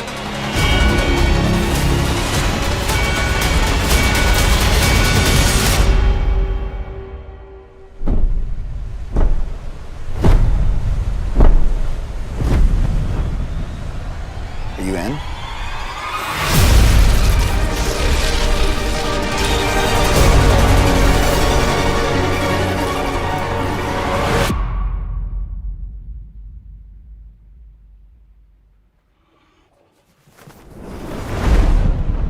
Holy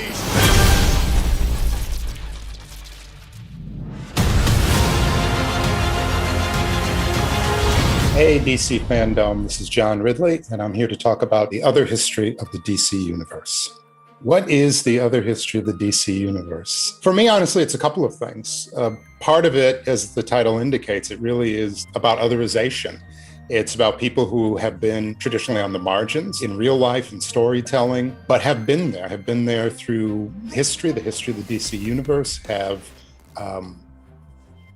in many ways, been part of the fabric of the DC universe, but their stories haven't always fully been told, and not necessarily also been told by individuals who have a lived experience that mirrors those individuals. You know, when I was growing up, like a lot of folks who read, part of being a fan is really filling in the spaces between the pages or between the issues. And what would have Diana, what would Bruce, what would Clark, what would they have done, you know, in the quiet spaces? What would they have done between fighting crime? What would they have done between saving the universe? And there's just this natural thing, I think, for fans to want to continue that thought, to want to continue that storytelling. And I think certainly for an individual like myself, when I was growing up, at least, it was still pretty rare to see people of color at the center of stories, to see them fully rendered, to see things, again, that felt like they had a lived experience. So a lot of the other history of the DC universe is really my history of the DC universe, and things that I thought and things that I felt and things that sometimes I literally imagined about stories, but became part of the universe that I knew and that I carried with me for years. To me, they're some of the most interesting characters. All of those characters, Black Lightning, Mal and Karen, who were the Guardian or Herald, and Bumblebee, Tatsuya Yamashiro, who is Katana, Renee, The Question, and Anissa Pierce, who is Jefferson's daughter. It was important for a couple of reasons. I think that they are amazing defining DC characters. When you look back on the history of DC, almost every one of those characters has really transformed the landscape, transformed the narrative, and have been iconic. Mal and Karen, their journey is just two young people, a young couple of color who are in love and committed.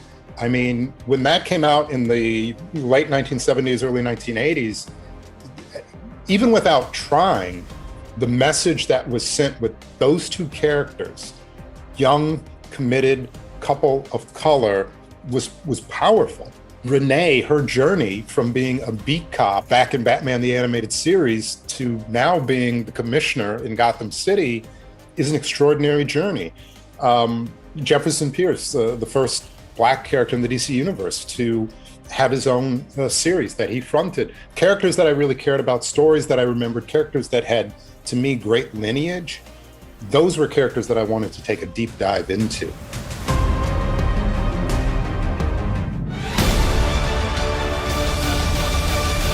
And now for some news on the Sandman.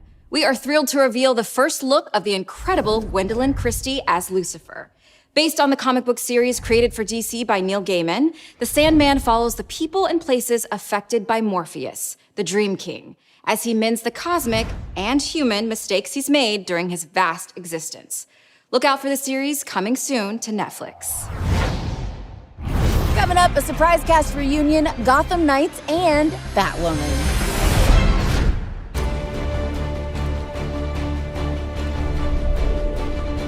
I'd like to take a moment to personally thank Warner Brothers Home Entertainment for bringing Injustice to the small screen. Now, as you probably know since you're a super fan like I am, Injustice the film was inspired by the Injustice video game and subsequent comic series written by Tom Taylor. That means you can expect all the hardcore, action-packed excitement in this animated film version. But I gotta say, and I gotta apologize in advance to all the kids out there, this one is for adults only. I know, where's the justice in that? But then again, that's why they call it Injustice, right? So here's more. I'm pulling the best joke ever. It'll be my masterpiece.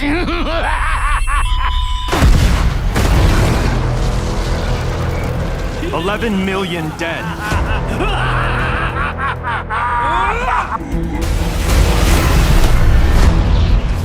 Injustice. DC's most powerful heroes and villains learn that the weight of the world can either inspire one to rise victorious or be crushed asunder. You'll throw away everything the Justice League stands for. Everything you stand for. Superman can make a perfect world. Oh, so now he's God. This tragedy of gods and humans, locked in battle over ideological and philosophical differences, transcends artistic media as the amazing franchise of Injustice has gone from video game to comic book series to a new, pulse-pounding animated film. All hostilities will stop, or I will stop them. The laws of Superman will not be the laws of Atlantis. If we continue on this path, we go from policing to occupying to jailing, then becoming tyrants. Or justice is finally done. Injustice: Gods Among Us, and Injustice 2 allowed for players to choose their champion and test their mettle against DC's greatest pantheon of heroes and villains. I know you won't step aside, but you are not going to stop us. You saw how prepared Father was. He has plans for all of us. You need allies. This visceral and exciting fighting game was the impetus for the Injustice saga to continue in a jaw-dropping comic book series, expanding the electrifying and at times terrifying battle between Superman's regime and Batman's insurgency. Any hero that doesn't pledge loyalty to the Justice League will be considered a fugitive. Now this universe can be experienced as a full-length animated feature film, as Injustice will bring to life the thrills, intrigue, and drama fans should expect from this Hallmark adventure. How many people, husbands, wives, and children will you kill for peace?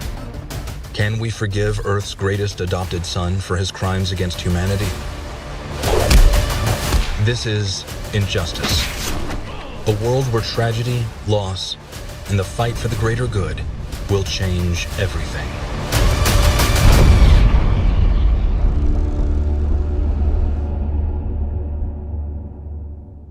All right, we're going to take a deep dive into the world of Injustice. Joining me is NetherRealm Studios' Ed Boon, co-creator of the best-selling Injustice: Gods Among Us and Injustice 2 video games, and creative consultant on the Injustice animated movie.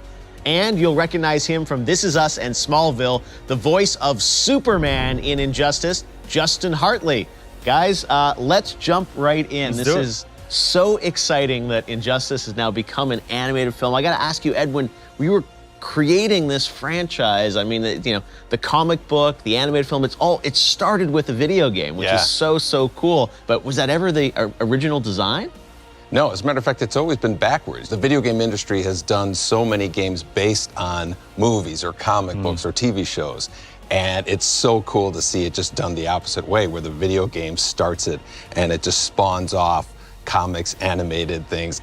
This is one of the funnest parts about making a game, is seeing it kind of grow into something even bigger. Justin, when you first heard about coming in and being Superman in this, what was your reaction? Superman is the character that, when you grow up as a little boy, that's who everybody wants to be, Superman. And then when you get older, especially when you become an actor and you start to dissect these characters that you play, you go, my God, that's almost an impossible character to play. How do you do something like that?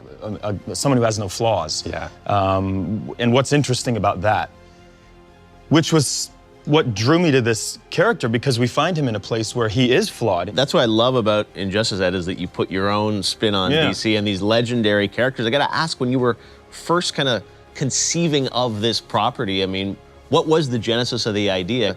Our studio is NetherRealm. We're the Mortal Kombat team, right?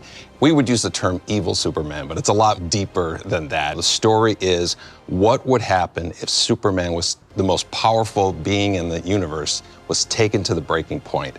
And it sounds like that's part of what really appealed to you about this role, right? Yeah, of course, because it's, like you said, we all have our you snap in traffic, you get home, you shoot your mouth up, you say something that you don't mean. What if you were Superman and you did that? And then it's like, oh God, this tidal wave this is just a never-ending, this could be the end of everything. There's no backing out of it, too. No. He's just so committed. into it. And one thing I wanted to ask you about was the collaboration with Rick Morales on this, and you're a creative consultant for this, and I'm sure, you know, you have to strike a balance between knowing that this is an animated film, you know, you're coming from the video game world, but what was that collaboration like, and how much do you want to give the, you know, the team creative liberties to build things versus, you know, being very authentic to the game story?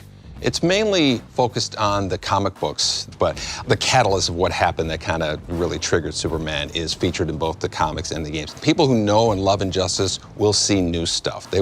I was blown away at all the characters that they have in this thing. There's just so many. Yeah. It's a great like DC fan service, really. You know, and it was so cool because we have these super moves in the game. And you see a couple of them in there. I just jumped out of my seat when I saw I don't want to give away again which one it was, but they have some of those kind of classic, iconic moments from the games in there. Again, they follow the story of the comics mainly, but the moments that they have from the games, you can tell that they specifically set out, let's recreate that scene, let's recreate those. That's And awesome. you're Superman, what was your twist on it? Honestly, the story was so rich. The story in the film is so rich, and it's pretty obvious what's happening as it's happening. Yeah. He's in a bad way. Yeah. He's and really so in a bad way. Yeah, so there's really no getting around that. You just kind of have to lean into that. Yeah, the arguments between Superman and Batman, to me, that dynamic, you know, each having a point. Superman's probably a little bit over the top, but each having a point is such a great The back and forth. Exactly. Yeah, sure. Exactly. Now you're gonna have to get a role in Mortal Kombat. That's or something, it, right? That It's likes done. the I think voice, it's done, right? yeah. This was the audition for MK or something. Well, thank you so much for joining us, guys. The movie is incredible. You know, I'm a huge fan of Ed and all you've done with the games, and I love that this is such an authentic interpretation of the franchise. And Justin, you do a great job. Thanks. You know, focusing on Superman's story. So. Can't wait to watch it. It's coming out very soon. But right now, here's Anson Mount, the film's voice of Batman, with a first look at an all-new clip from Injustice. Thanks, Jeff. The vast majority of superheroes and supervillains are born of a singular event in their lives that dramatically alters their physical or mental state, or both. Flash of lightning, an animal or insect bite, an untimely exposure to some form of radiation or substance, or the death of a loved one. As the ultimate invincible Boy Scout, Superman has always avoided such trappings, until the moment in this film clip which serves as the catalyst for the central plot in our film, Injustice. Let's take a look. The Joker is no longer in Metropolis. He's stolen a submarine with Harley Quinn. They took Lois with them.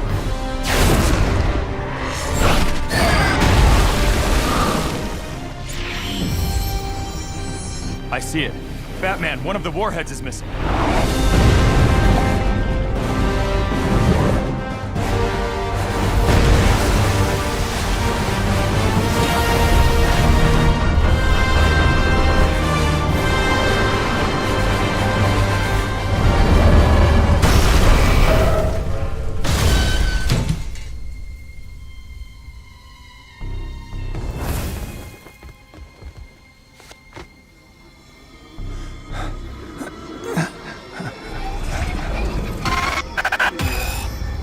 Where is she?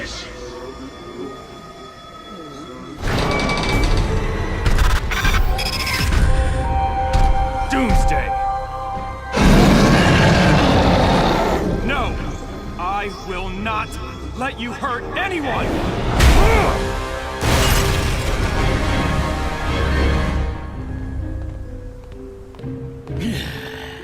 Time to go, Harley. Good guys are coming and they tend to get punchy. You're not going anywhere.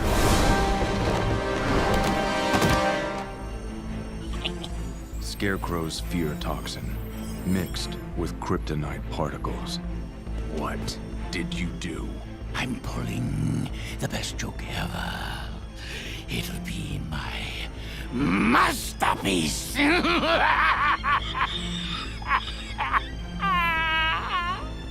Superman, stop. Whatever you're seeing, it's not real.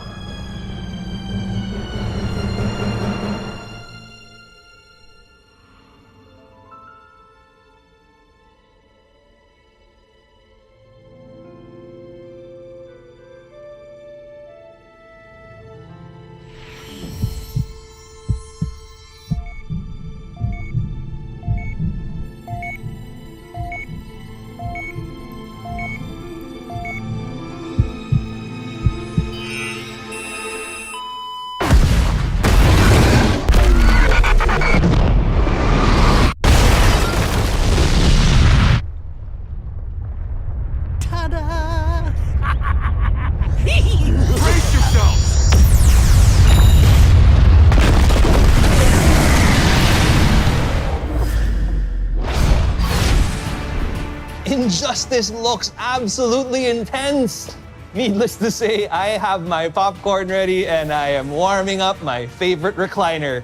Now to another character, one who may be blue in color, but he'll surely brighten up your screen. Let's learn more about the Blue Beetle in our DC Spotlight. Hey, DC FanDome. My name is Angel Manuel Soto, the director of Blue Beetle, and I'm super excited to be here. And with me, I got a couple friends. Hi, I'm Garrett Dunet Alcocer. I am the screenwriter of Blue Beetle. Hey everyone, Shola Maridueña. I am Jaime Reyes. You might know him as Blue Beetle. I'm excited to be here for this panel, and we'll just hop right into it.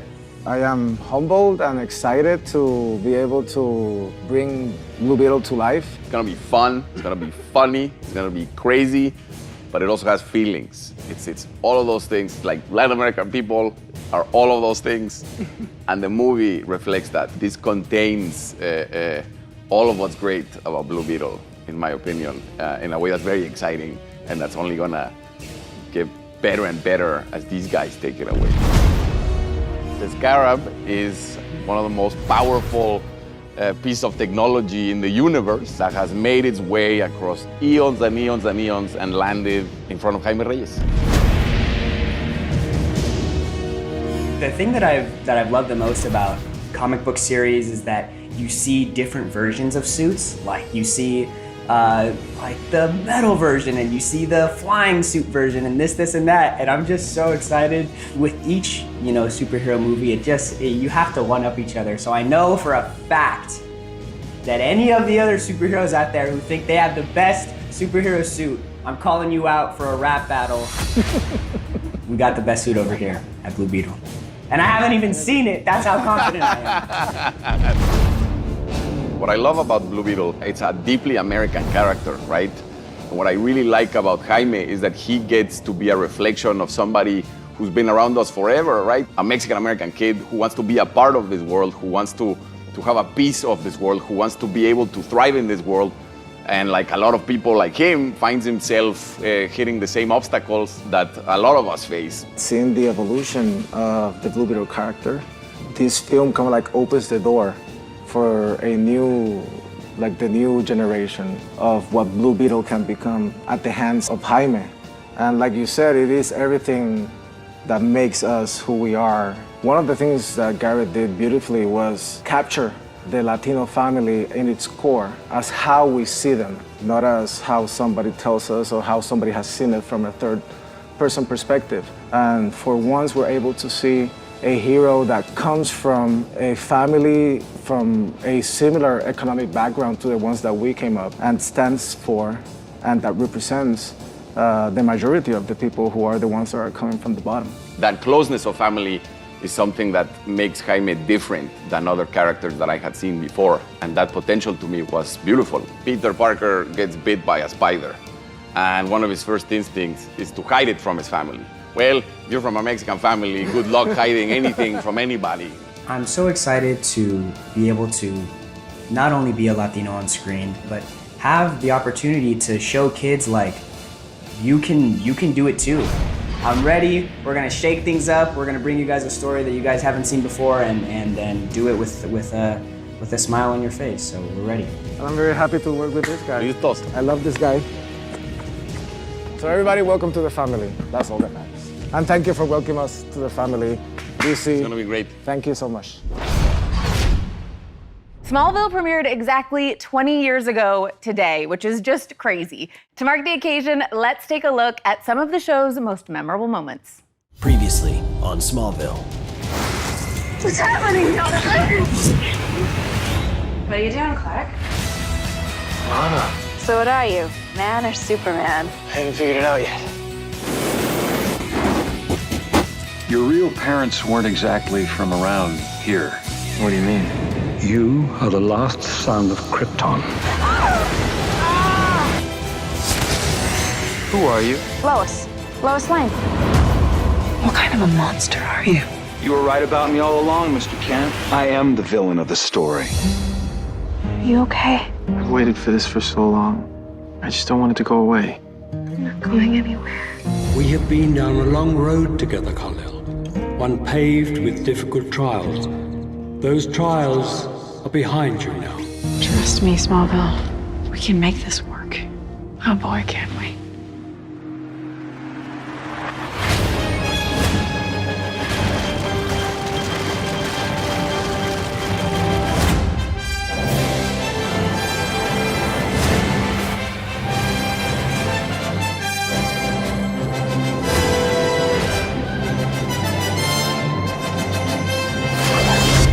Hold on, you didn't think that was it, did you? Please welcome Clark Kent, Tom Welling. How are you? Great, thank you for having me. And we've got Lex Luthor, Michael Rosenbaum joining us as well. Real treat, trying to figure out how to sit on this couch to look real comfortable. Oh, When you guys started relaxed. the show, did you ever think that 20 years after the premiere, you would be here at a DC event talking about the show? Michael? You know what? Before I did Smallville, I wasn't really on any successful series. They were just sort of 1 season, 2 season. And then I saw the pilot of this. I called my mom and I said, I think I'm finally gonna get noticed in my life. For a lot of you guys on the show, this was like the first big moment. Did you have kind of those same feelings when you watched it or when you were? Yeah, I mean, I lacked a great deal of experience at the time. Well. No, I did. I mean, and at no point do they say, you're gonna be here for 10 years. We just never knew. We were always just sort of grinding and trying to elevate everything we could do, and it was a team effort. We helped each other out a lot. I remember just being on set with Tom, and either it'd be him telling me or me telling him. He'd go, "Do it again. Yeah. Ask for another." It became a trust thing for us Yeah. because we were together so much, and there were also times where, like, you know, his character talked a lot. Mine didn't. There was a Not like time- real life at all. No, not at all. And I remember specifically there was a scene in the Luthor mansion where, you know, Clark just appears there. Lex turns and he sees Clark and he starts to talk and he walks over and he pours himself a glass and he comes back and he's talking to me. And literally, I think my line back to you was, and you go, that's all you have to say? Like, that's your only line? And I'm like, I would be like, I would say these whole things, these soliloquies. Yeah. Pages of dialogue. And then all of a sudden, and then he'd go, so? And I'd go, that's all he has? He's got so? Was there a moment on set for you guys where you were watching him perform and you're like, holy crap, he's Lex Luthor, or yeah, that's Superman? I mean, you just embodied Clark. I mean, it was fitting that you hadn't done a ton of stuff. Yeah. It just was the perfect timing, the perfect storm. He just had that vulnerability, that innate vulnerability and that kindness and charm. Lex obviously was ahead of the game, but saw the potential in Clark and saw that Clark didn't know what he was doing. Yeah. You know what I mean? Like that all sort of worked out. And one thing to remember, it was never about being Superman. It was about not knowing what your future is. Yeah. And a big thing for Lex was, you know, making your future what you want it to be. Yeah. You know, so it was a good dynamic. But her question really was, were you in awe of me when you watched my performance? No, not that I recall. Over the years, there have been so many special guests on Smallville. Here are some who wanted to say hello. Happy 20th anniversary, Smallville. Happy 20th anniversary, Smallville. Happy 20th anniversary, Smallville. Hot dog, I can't believe it's been 20 years. One of my favorite memories working on Smallville was being directed by Tom Welling. Whenever someone asks me who was my favorite director I've ever worked with, I just say Superman, obviously. They let me do so many of the stunts, like running beside on the train and things like that. I got to do everything playing Lionel Luthor, and I had a ball doing it. Smallville resonated with people because it was the perfect balance of heart and drama and extremely high stakes stuff that we associate with superhero stories now.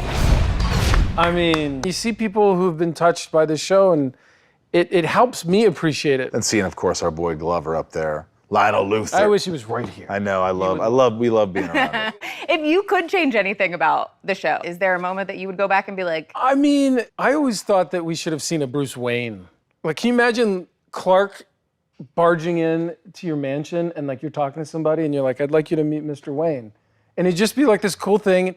Nobody knows who anybody is. Awesome. That would have been great. By the way, you know, it's kind of cool to think that, you know, the rest of these series like Arrow and Flash and all these things, it was kind of like it started with Smallville. Well, I think you and I have discussed this, that it was, again, a perfect storm in that technology had literally just gotten to the point where the visual effects, the super speed and those visual, they just didn't do that before Smallville. And that's you know. They couldn't. It did set a version of a standard. Smallville is still kind of contemporary, still kind of looks cool. I mean, we're in Kansas, and there's pine trees everywhere, but you overlook that. I didn't even notice that. Now I'm gonna for sure. And by the way, what the hell was with Lex Luthor's security?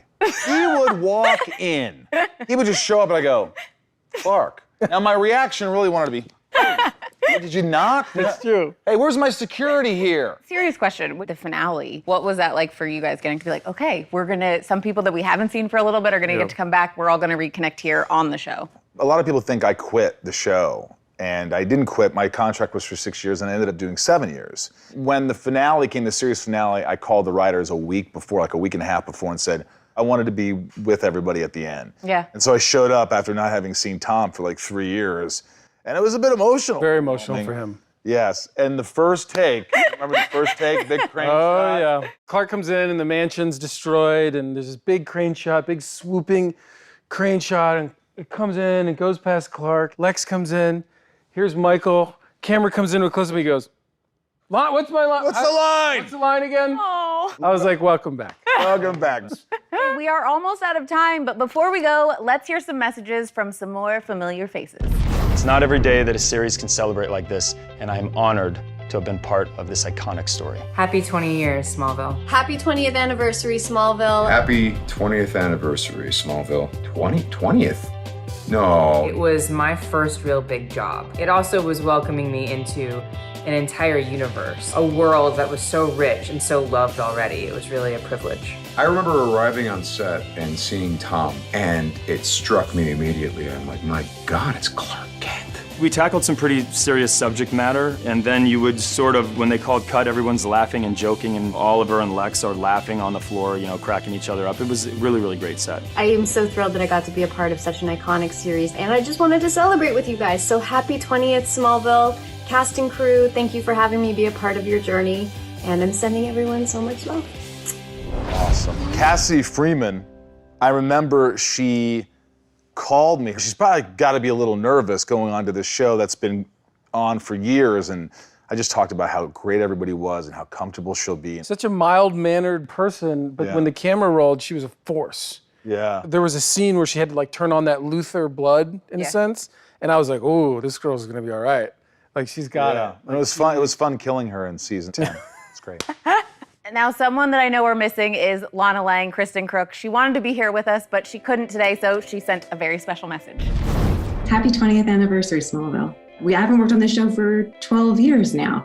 And you both and everyone were a huge part of my early adult years. When it came out, you know, it was right after 9/11. It was a time when people were looking for heroes. On another level, it was a story and is a story, and I think this is why it lasts. It's a story about growing up. It's a story about how you feel alienated, how you feel other, and that is a universal experience for us. And Clark Kent was that, seeing him grapple with these things that would become his strengths, give all of us the aspirational hope that those things that are weird and we can't control and seem like they make us different from everyone else are actually the things that are special about us. And I think that will resonate always. Congratulations on the 20th anniversary of Smallville. That brings us to the end of our celebration. I want to thank you all for being here, watching us, and taking this trip with us down memory lane. And thank you guys so much for being here and chatting. Thank you. See you soon.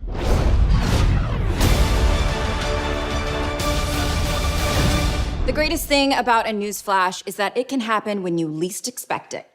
Like now. Continuing from May's Festival of Heroes anthology comic, DC's Monkey Prince will return in February 2022 and a new 12-issue comic book series from writer Jean Lun Yang and artist Bernard Chang. Based on the 16th century Chinese novel Journey to the West, DC's newest shape-shifting superhero, the Monkey Prince, aka Marcus Sun, will return to headline his own series. For fans that can't wait for February 2022, to read more about DC's Monkey Prince, a new short story just posted to DCUniverse.com.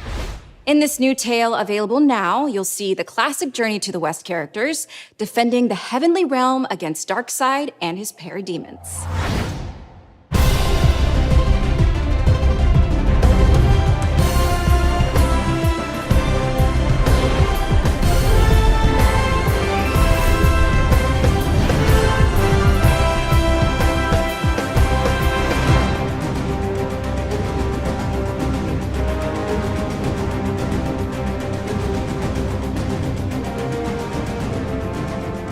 How's everyone doing out there? I am so glad to be back with you all at DC FanDome. What an amazing celebration of everything DC.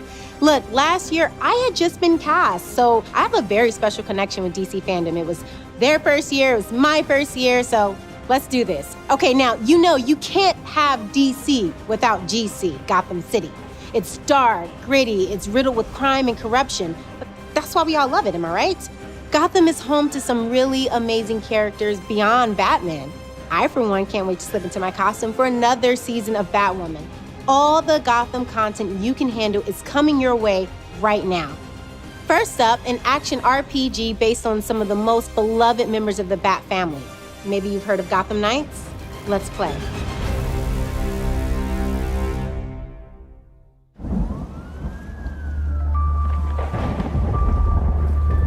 Batman, Jim Gordon, they thought they had a handle on this city.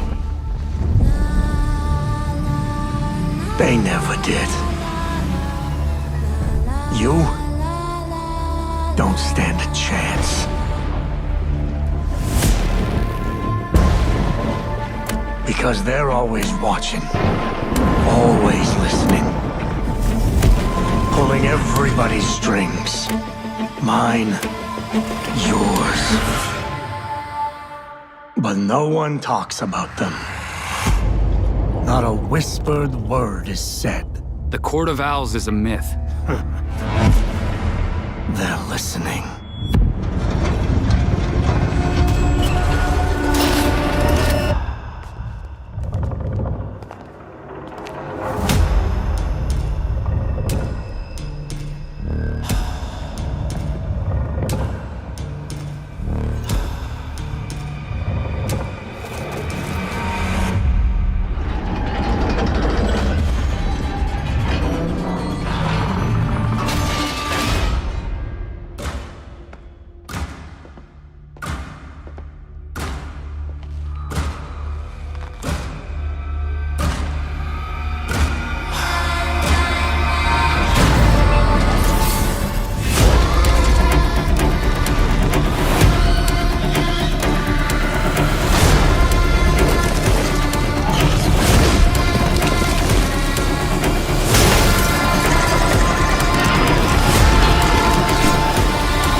If you really want to go down this rabbit hole, you need to know there's no coming back from it.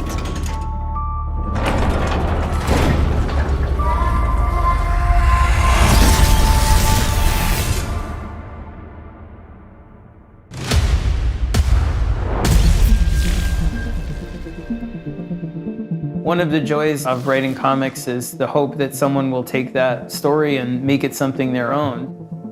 And I think the folks at Warner Brothers have done a tremendous job translating and evolving the Court of Owls into the game. The fans, they cosplay as these characters, they're hungry for more. And so here you are getting to play out that conflict in a game itself.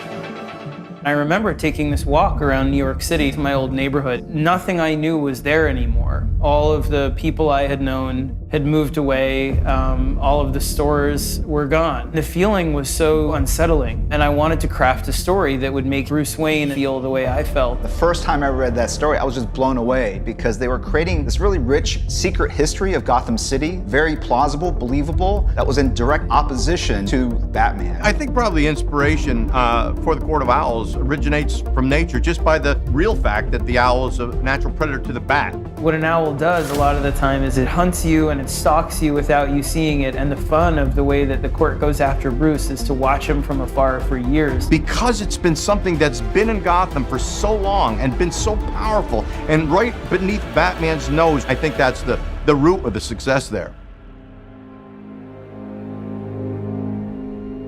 One of the biggest challenges with bringing the Court of Owls from comic books to video games is really the interactive nature of what video games are. How do you take that history, how do you take this cool imagery and bring it to life in a game that's very satisfying? We could look at the source material, we could talk to the creators, and we could ask their opinions about that. We could say, which of these elements do you think we can translate? When I went out there to see what they were doing with the game, I was blown away. I mean, It took what we had done with Court of Owls, but it just elevated it beyond a lot of the borders that we had had. You can't really rely on what you think you know about the court. We have expanded, we have added to it. There are different varieties of Talons in Gotham Knights. And as the players begin to understand through gameplay the unique strengths and vulnerability of the Talon, it will affect how they equip themselves and how they unlock new abilities. So like any good RPG, we're presenting you with a problem, and then we're presenting you with a range of potential solutions, and players will have an opportunity to kind of maximize that according to their own style. The entire team has worked so hard on this and put so much love and dedication into this, and I really hope it comes through and it gives them a really enjoyable experience. I can't wait for us to share more information about this game. But watch out for those deadly talons, because they are sharp. Be careful.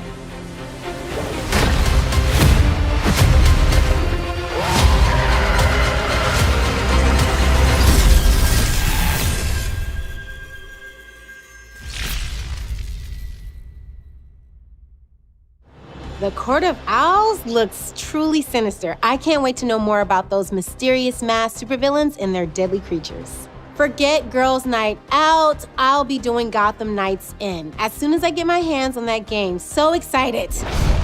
I gotta tell you, being in the Hall of Heroes is a huge honor. Look at this place. This is incredible. I hope you guys are enjoying the show so far. DC is throwing a lot of really amazing content our way, and they're not stopping anytime soon. More news flashes, more announcements, and more exclusive footage is on the way. But first, a heartfelt thank you for supporting Batwoman. I've read your letters, I've seen your fan art, and I spend probably too much time on social media looking at your comments and feeling the love you have for this character.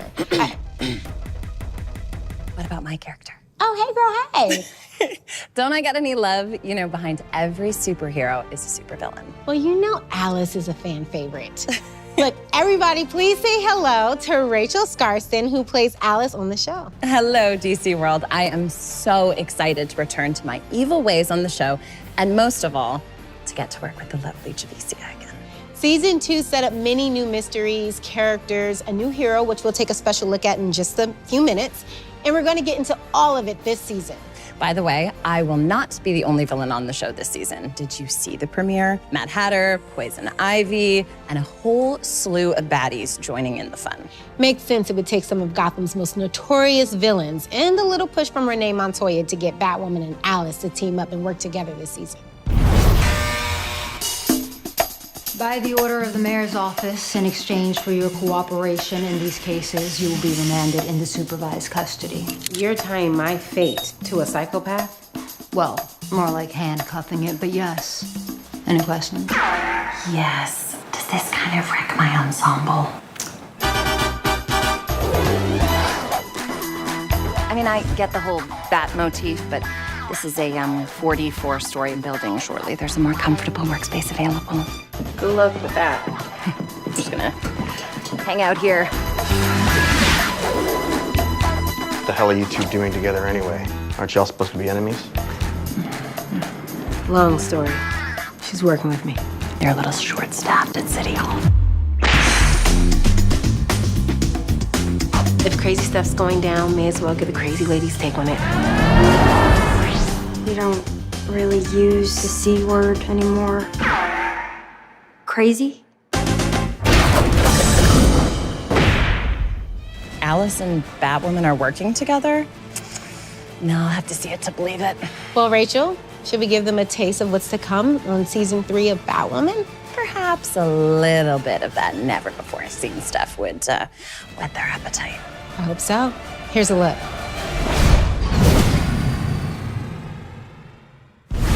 As the resident expert on predatory behavior, I had some thoughts on how Mr. chooses his prey. I was thinking back to my first kill, for which I chose a geriatric harpy with an oxygen tank. Now, do you know why I did that? Because you're a killer, Alice. No. Well, yes, but that's not the takeaway. I chose her because she was easy pickings. See, when a fledgling predator is learning how to stalk its prey, it seeks to separate one from the herd. So he wouldn't have gone after 2 victims for his first hunt? Look at you learning to think like a killer. Which means the pool wasn't this Croc's first attack. And if it wasn't for all the blood in the deep end, they would have just been listed as missing persons. Just like the missing persons I found that were last seen at the East River shore, a mere 2 miles from the pool attack. Welcome to his hunting grounds.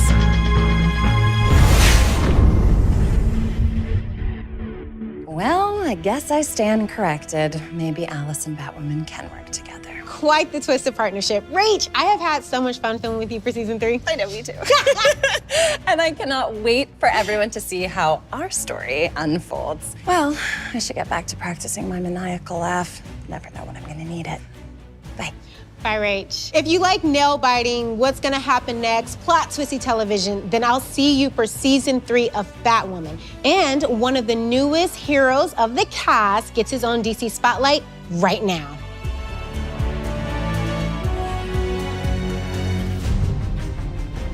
Well, hey, thanks, Javicia. What's up, guys? It is very good to finally be back with y'all virtually for this year's DC FanDome. It's Cameron Johnson here. I play Luke Fox on Batwoman. So at the end of season 2, I finally became Batwing, DC's flying armored superhero. And playing Batwing has been a ton of fun so far. I mean, like, tell me you saw that dope scene in the season 3 premiere when me and Javicia teamed up and took down the Mad Hatter. If you haven't yet, it's my bad. But if you did, I mean, like, that's pretty dope, right? Come on. So let's take a look at the origins of this character and how we brought him to life on TV for the very first time. Batwing made his first appearance in 2011 in the DC comic book series Batman Incorporated. So before Luke Fox, David Zavimbe, known as the Batman of Africa, was introduced in the 5th issue. By the time David retired, Luke had proven his value to Batman. Just FYI, no sidekick actually likes being referred to as a sidekick. Copy that. My number 2 dude. Nope, not that yet. Luke may not have superpowers, but he was a skilled fighter, having trained in mixed martial arts and cage fighting. So as the son of Lucius Fox, Luke had the same brilliant engineering mind as his father. His tech-savvy Batwing suit allowed him to accomplish some very impressive stunts, like flying tremendous speeds with a special mechanical glider cape. Now, there are a few differences between the Batwing of the comics and the one I portray on television.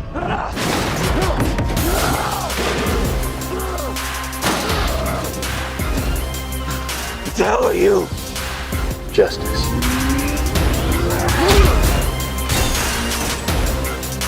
Luke and Tavaroff were friends in the comics before becoming rivals, whereas on Batwoman, Tavaroff is a full-blown villain from the start. Comic book Luke builds the suit with his dad, but on our show, it's Lucius who actually creates the Batwing suit based off of Luke's childhood drawings. In the season 2 finale, Luke discovers this years after his dad dies. When I was a kid, I drew pictures of how I imagined a black Batman would look. It turns out that my dad was secretly turning those pictures into reality. I can't even describe the feeling of putting on the suit for the first time. The costume designer, Maya Manny, and her incredible team did an amazing job designing it and helping me portray this character the way that I envisioned him on the big screen. It truly is an honor knowing that I'm giving kids like me the opportunity to look up and relate to another black superhero.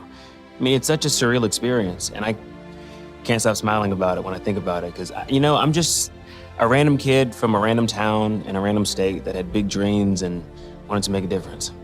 I looked up to so many superheroes growing up, and I hope that some kid out there can see me as Batwing and realize that there's a hero in them too.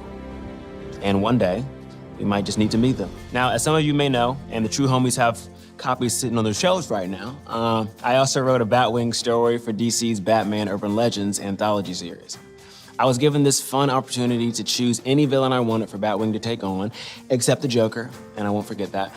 So I chose to not only go for my second favorite Rogues Gallery villain, the Riddler, I also decided to give him some Killer Croc backup. So my friends and I at DC we had such a fun time playing with both baddies in one action-packed story. 2 incredibly fulfilling moments at once, right? Writing my first DC story about Batwing and announcing to the world that I'd be Batwing on the same day. Happy Batwing Day. My journey to becoming Batwing has been one that I'll never forget. You know, one that I hope some of you out there can find inspiration from, and one that I would love to continue on together for some time to see just how much fun being the metal bat really can be. So all my love to you all. Thanks again for crowning me your newest hero. And I can't wait to show you even more Batwing this season on Batwoman.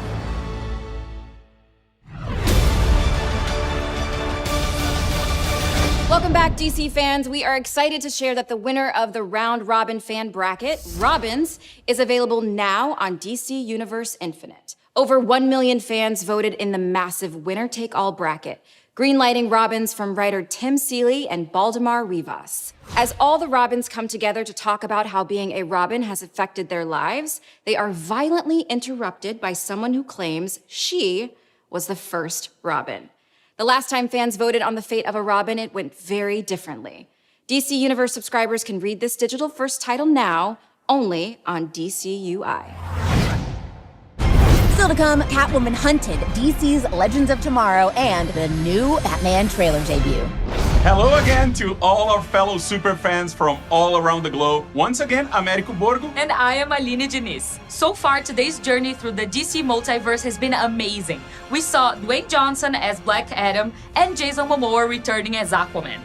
The DC multiverse means we also doubled down on The Flash, took a trip to Metropolis and Gotham City, and got the exclusive intel on the latest video games. But there's also Jason Momoa. You already mentioned him. No, but once is never enough, eh? Oh, got it. Well, anyway, guys, there's still so much ahead, including the Batman. I cannot wait for that. But right now, it's all about Gotham's truly fiendish feline, Catwoman. Catwoman is clawing her way into a new animated film. For more on this exciting project, please welcome the actress who voices the title role, Elizabeth Gillies.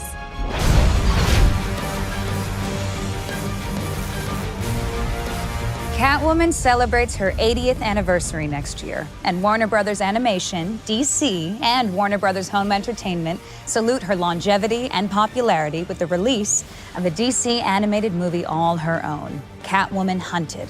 The felonious feline is voiced by moi, and, as you'll see in the trailer, Catwoman sets her sights on stealing the world's most valuable jewel, and as a result, everyone is hot on her tail. Get ready for the world premiere of the Catwoman Hunted trailer. I assume you're ready for action? This kitten's always ready for action.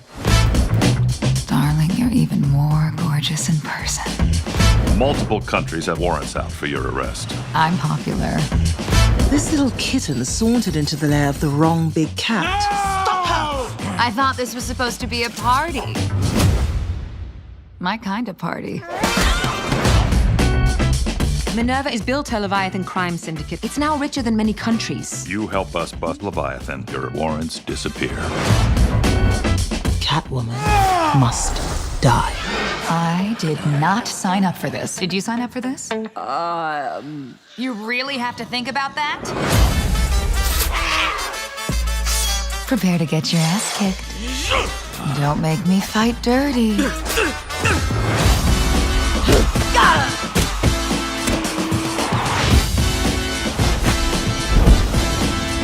You good? A cat always. Yeah, lands on her feet. I've heard the saying. Don't you ever get tired of that catch stick?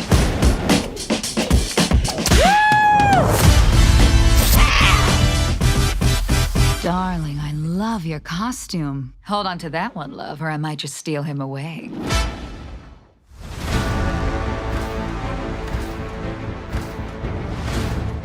Wasn't that just perfect? Catwoman Hunted will be the first DC animated movie to be released by Warner Brothers Home Entertainment in 2022, coming to digital, Blu-ray, and 4K on February 8th. All totaled, fans can expect 5 original DC animated movies in 2022, as well as the spring release of the latest DC Showcase collection, anchored by the all-new animated short, Constantine, House of Mystery, featuring Matt Ryan reprising his role as the Hellblazer. Ever wonder what would happen if 2 youthful super teams joined forces to fight the bad guys? You'll find out in spring 2022 in Teen Titans Go and DC Superhero Girls Mayhem in the Multiverse. Brightest Days and Blackest Nights arrive next summer when Green Lantern, Beware My Power, adds to the DC Universe movies canon. And in the fall, the next generation of superheroes takes center stage in Battle of the Super Sons. the first DC Universe movie to be produced in CG. Rounding out the year, the world's greatest detective will look to unmask the holiday killer when Batman, the Long Halloween Deluxe Edition, comes to stunning 4K Ultra HD. Aline, we're so spoiled with all of these amazing DC projects coming our way. Now let's talk about the DC show that's about to hit the 100 episode mark. That's right. DC's Legends of Tomorrow is going to achieve that impressive milestone in season 7. And right now, we're gonna celebrate by looking at 100 episodes in 100 seconds. Are you ready? Go. I see you've all decided to come. We can be on our way. Shall we? In the future, my friends may not be heroes. But if we succeed, they will be remembered as legends. I made you a certain promise. Jax, we gotta go. I don't want to enjoy this for a moment. Let's party! The three of us are going to change our past and our future and the world as you know it. And that's just the beginning. I just need one more moment. Far too slow. We're never gonna make it! Don't worry. The rest of the legends are here. We're busting everybody out. There's land ahead. All hands on deck.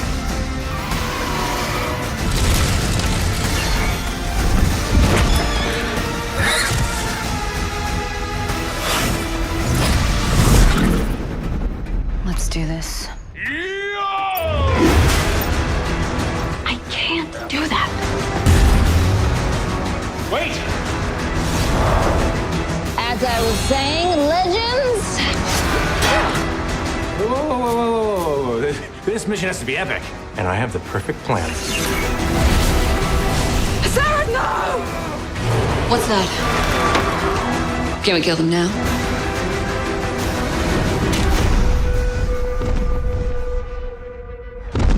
Verbal. Beetle want cuddles. Smile, people! What? Oh my. Take us to DEFCON 2. Is this a drill? Are they lowering the barrier? Wow, that I did not see coming. Hey, cheese! You wish. What is it? That it is just business as usual for us. Leave you now with this takeaway that there might not be a normal, but I might be okay. I told you guys we can't keep the cowboy narrator. Sorry. Hey, man, we'll drop you off. Happy trails, legends.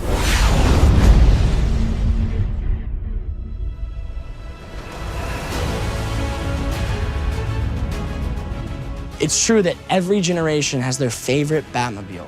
Mine personally is the Dark Knight Trilogy Batmobile from the TDK Trilogy.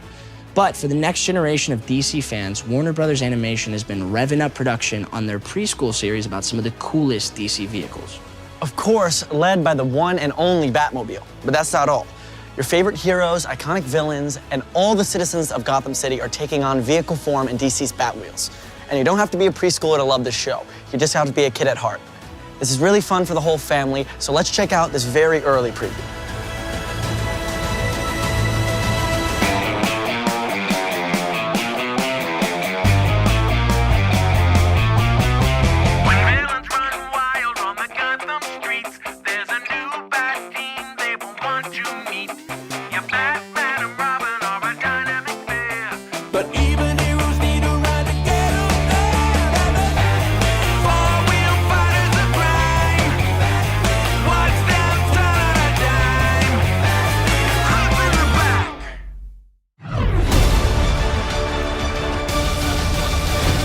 Coming from the world of audio, our friends at Spotify have completed casting for the upcoming audio series, Batman Unburied.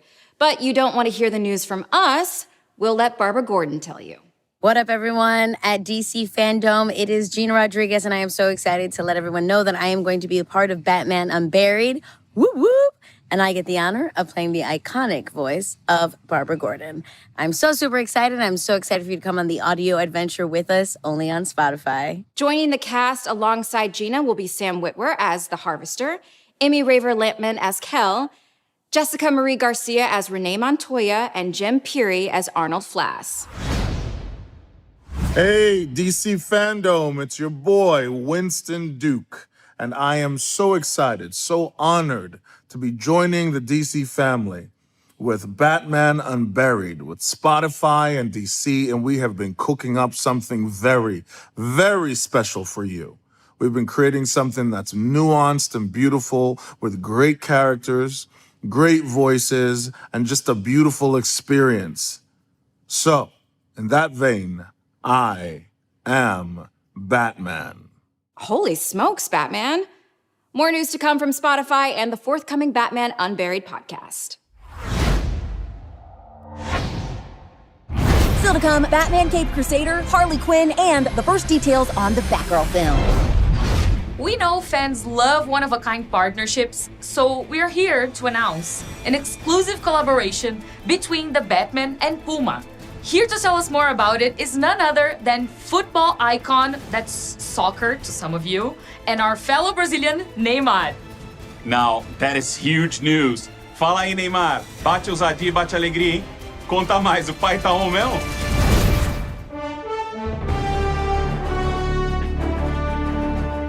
Fala, galera da DC. Tô muito animado pro novo filme do Batman. Sempre fui muito fã, desde pequeno. Uma honra muito grande estar participando desse evento. Obrigado por tudo. E tô muito animado com tudo isso. Espero que a franquia da Batman seja longa, que faça muitas mais coisas. Eu estaria esperando. Valeu, Puma. Batman, tamo junto. Come on, be honest. Fans would buy anything having to do with DC, especially if Neymar is involved. Yeah, you're not wrong. But now I want to talk about one of my favorite Gotham City gals, Barbara Gordon, also known as Batgirl.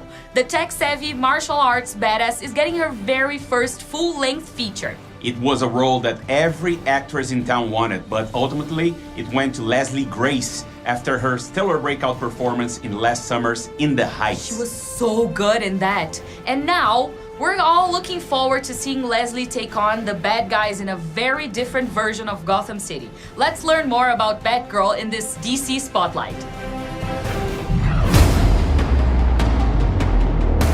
It's your girl, Leslie Grace. Hi, DC FanDome, and I'm your new Batgirl. I don't know about you guys, but every step of this process, I'm like, I can't believe this is happening. It's a big, big honor and privilege to be part of that world.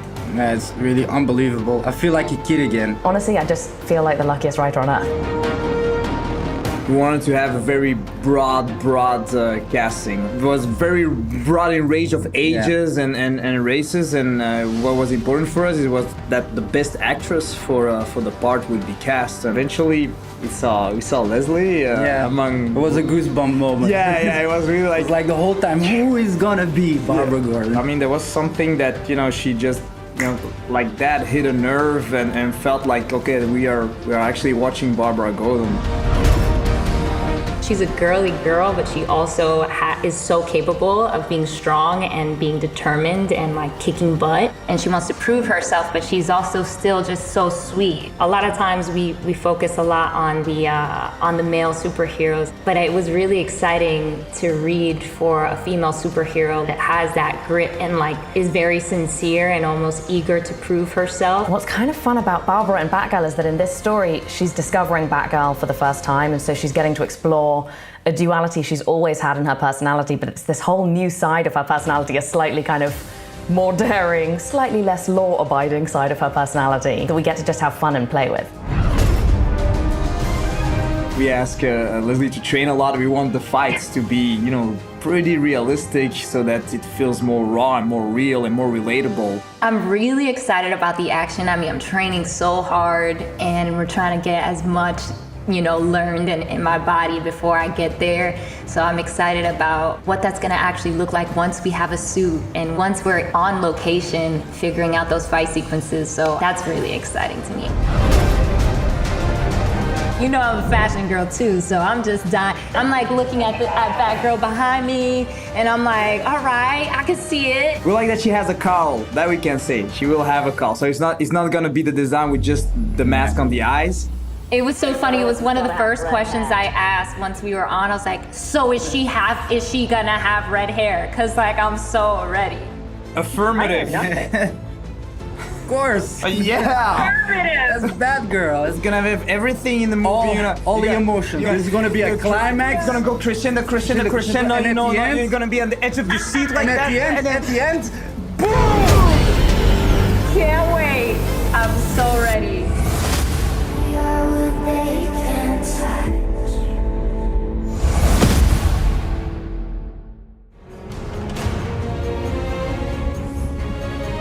While the Batgirl film is just about to begin production, we don't have to wait much longer to see how Titans is going to wrap up its season 3. Standing by right now, we've got one of the cast from TV's Titans with some exciting news and an exclusive look into the near future.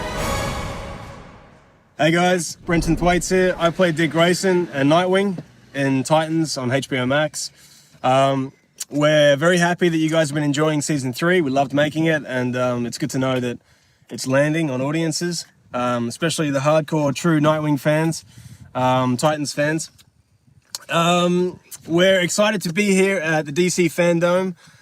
We're going to debut an exclusive clip from season 3 for you to see. And we really hope that finale, packs the punch and kind of lands for you guys. But first, we're going to announce something. We're going to announce something. The sexy bagel and banana. Yeah, honey, we practiced this. What are we going to announce? Season 3! Season 4, we're going to announce. We're announcing season 4. Titans is going to go again.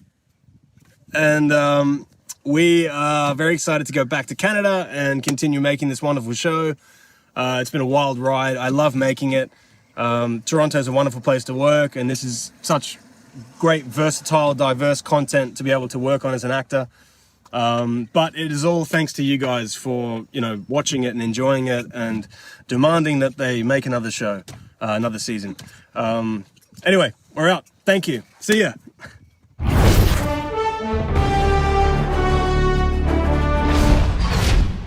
Okay, Dick, I'm here. What do I do? Okay, I need you to connect the router to the Wayne Manor mainframe. Slide the security panel cover straight up. It should come right off. You should have told me about Jason. Would you have gone inside if I had? You still should have told me. Okay, got it. Okay, hold on. You're not done yet.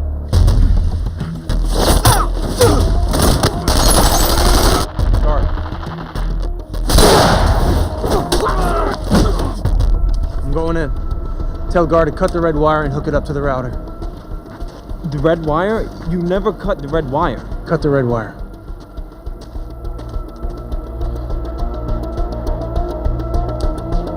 Guard, it's me. Dick left. He said cut the red wire. What? No, you never cut the red wire. I know, but that's what he said.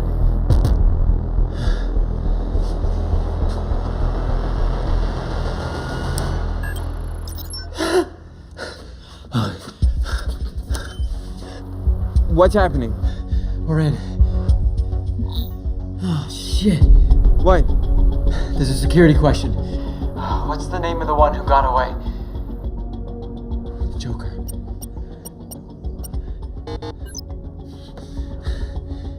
Riddler. Oh. Tim, I've got one more try at this or I'm locked out. Try Selena Kyle. Who's that? Trust me. Selina. Welcome. Who's Selena Kyle? It is now our privilege to introduce two larger-than-life characters. Both have amazing fighting skills, but one has equally impressive biting skills. Yeah. Please welcome Harley Quinn and King Shark. Oh, hello, ladies, gentlemen, theys, and gays. Fancy meeting you here inside Starro's beehole. Look, we all know why I'm here, okay? To present a little something for season 3 of my show, which was announced in 1972, and here we are in 2021, and 2 whole generations of animators have been burning the midnight oil on it, and the season is still not finished. And those poor artists died of acute carpal tunnel for nothing. Sorry to interrupt. Are you still vamping? Yes. Did you get the season 3 footage from HBO Max? It is currently being uploaded onto the FanDome server. And this is only happening now because the hard drive containing said footage looked like a piece of sushi, and I ate said hard drive. But it's being uploaded? It is. So you passed the hard drive? The hard drive is wireless, and it is very much still inside me. Is it high speed? Oh, my metabolism? Yes, I'm lucky. Oh, look! The producers are telling me it's ready to go. Okay, the moment we've all been waiting for. A sizzle reel for Harley Quinn, season 3, coming to HBO Max sometime in 2022. Roll that beautiful bean footage. I've always wanted to say that. So, what do we do now? Let the Eat, Bang, Kill tour begin. Come here. Harley and Ivy are back. Send our regards to whatever tabloid you work for, and tell Ben Affleck I upper deck his fancy soda stream. I'll bring Harley and Ivy to justice, and then you'll change your tune. I am here for revenge. Hell? Oh. I am a god! To us, together at last. Partners in crime in every sense of the word.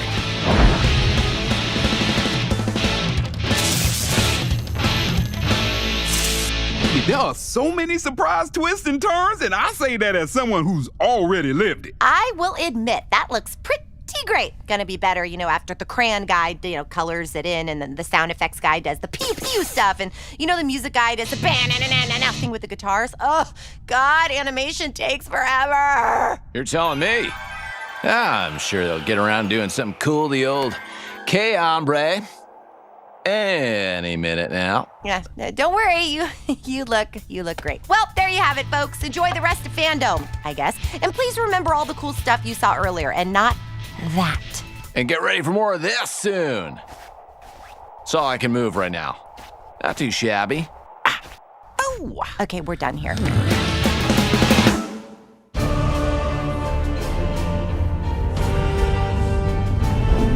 Mis compañeros fanáticos del cómic de DC, it's me, Gabby Camp, huge super fan of all things DC. And a big thank you, Harley Quinn and King Shark. Now that we know what is happening with all of the other colorful characters in Gotham City, it is time to check in on the man himself. The 1990s award-winning show Batman the Animated Series was the first introduction to this iconic character for many current Batman fans. Fans were excited that original series creator Bruce Timm will be teaming up with James Tucker and 2 of the biggest names in television and film, J.J. Abrams and Matt Reeves, to reimagine the series for a new generation. Let's check in with that dynamic group and see what they have planned for Batman Caped Crusader. I'm J.J. Abrams, executive producer of Batman Caped Crusader. I'm Bruce Timm, executive producer of Batman Caped Crusader. Hi, I'm Matt Reeves, executive producer of Batman Caped Crusader. Hi, I'm James Tucker, and I am a co-producer on Batman Caped Crusader.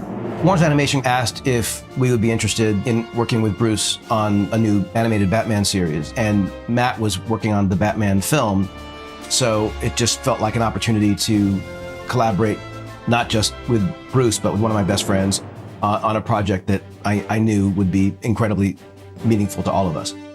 One of my elevator pitch versions of this show is that it's more Batman the Animated Series than Batman the Animated Series. It kind of goes back to the original principles of the show that we originally came up with back in the early 90s. There was certain limitations on what we could do in terms of adult content, in terms of violence and adult themes. And my idea is basically to say, okay, it's 1990 again. I get to do what I want to do this time. And I got JJ and Matt backing me up. In Bruce's world, in this new iteration, it's just Batman right now. There's not, the Justice League, it doesn't exist. There aren't any other superheroes. It's Batman. You're watching this lone figure swimming through the cesspool of Gotham. It's Batman alone. He's Batman. I mean, whether he's wearing the mask or not, he's Batman. And Bruce Wayne is the mask. Bruce Wayne is a phony person. He's a construction that Batman has created to deflect suspicion from his activities. So he's going to be very low tech initially. You know, as he develops as a character, we'll start introducing those gadgets. And, you know, the audience can see how he developed the Batmobile using different prototypes. That's part of the fun of this series, is we're finding him discovering these things that most other Batman series, they already were there.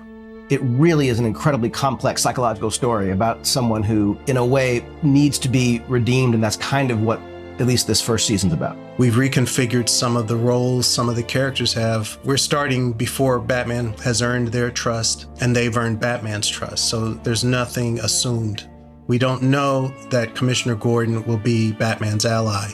The journey of the show is to see how they, you know, eventually grow together and learn to trust or not. You know, nothing is assumed in this series as far as what we're used to seeing in the world of Batman. What this does is it gives us the opportunity to say, okay, well, the versions of Joker and Catwoman and Penguin, those versions that we did on Batman the Animated Series were really great and iconic. But there's lots of different ways we can take those characters that we hope will be just as iconic and just as powerful. Bruce pitched the concept of Cape Crusader, and he had the Strange Days short that was done for Batman's 75th anniversary. That was very old school film noir look. It was in black and white. And I think that's what really closed the deal on the pitch, because looking at that, they could see exactly what the show was going to look like. But just so it's clear, the show won't be in black and white unless I can talk Bruce into doing a special episode. This new iteration is very much born of a noir sensibility. Definitely heavy on the German expressionism / film noir kind of styling, set in the kind of timeless 40s world. If anything, we're probably going to lean into that even more in terms of authentic clothes and hairstyles and hats and vehicles and architecture.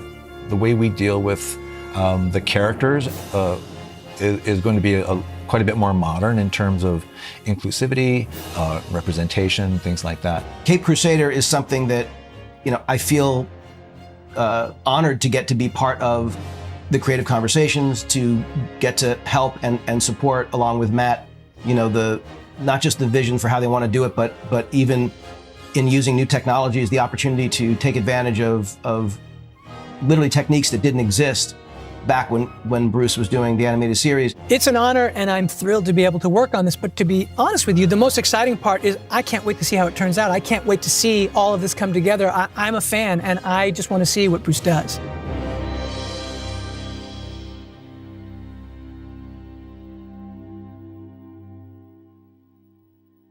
Even though it's still early days, that all sounds amazing. Batman Cape Crusader will air on Cartoon Network and HBO Max. I seriously can't wait for this one either.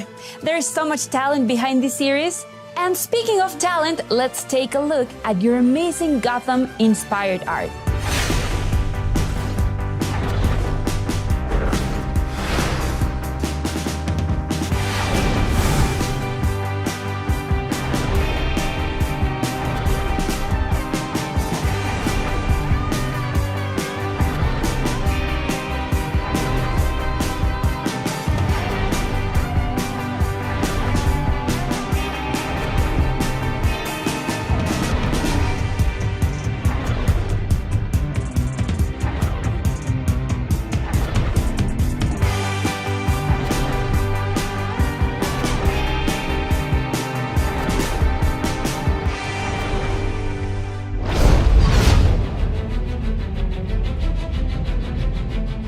Wow, I just love seeing your creations. Don't forget, Jim Lee will be announcing the winner at the end of the show. So stay tuned to see if you've been chosen.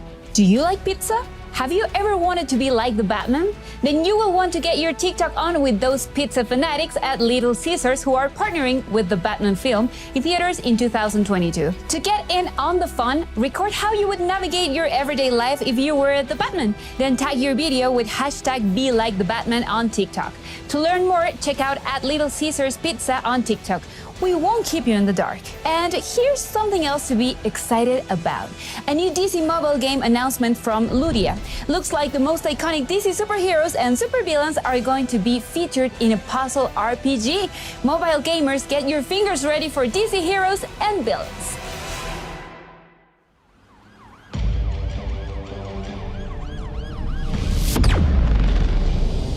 The interesting thing about power is not whether it's used for good or evil. Nor is it that even the greatest power can be lost in an instant.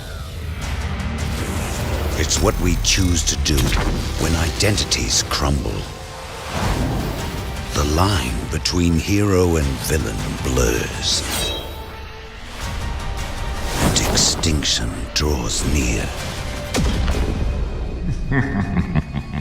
Enter a crisis where sworn enemies will be forced to unite. The fate of the universe is in your hands.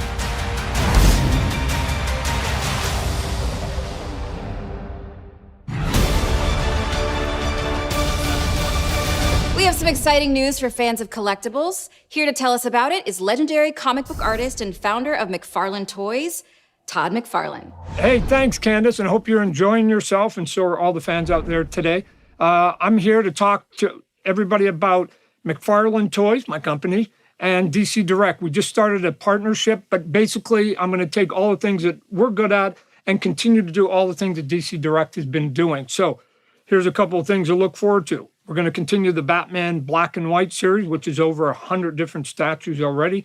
We're going to do the Harley Quinn Red, White, and Black series. We're going to continue doing the DC Designer series. So look forward to all of that. This is just the beginning right now. One of the early statues we want to announce is the Joker Purple Craze from the artist Greg Capullo, who I think is one of the best in the business. It comes from the pages of the Batman Death of the Family that both Greg and writer Scott Snyder popularized. I've been waiting a long time to finally get to the Batman movie, and it's coming. One of the things we're going to be doing is a big, tall statue of the Robert Pattinson Batman. And it's based on the concepts and the costume and the reference that was given to us directly from the producers and director, so that we're going to make it as authentic as possible. Take a look at it. It's going to be super cool for your collection. The thing I'm looking forward to the most is continuing the Batman Black and White line. It's the longest running statue line that's been out there in collectible history. Number 100 was based on my artwork, so that was kind of cool. This one is based on the artwork by Mike Mignola. This is from the graphic novel Gotham by Gaslight, written by Brian Augustine. We've done a couple other Mike Mignolas in the past in that series, and they've been some of the top sellers, so this one is not going to be any exception. Also, big news, we're going to be doing a giveaway on the DC Designer Batman series.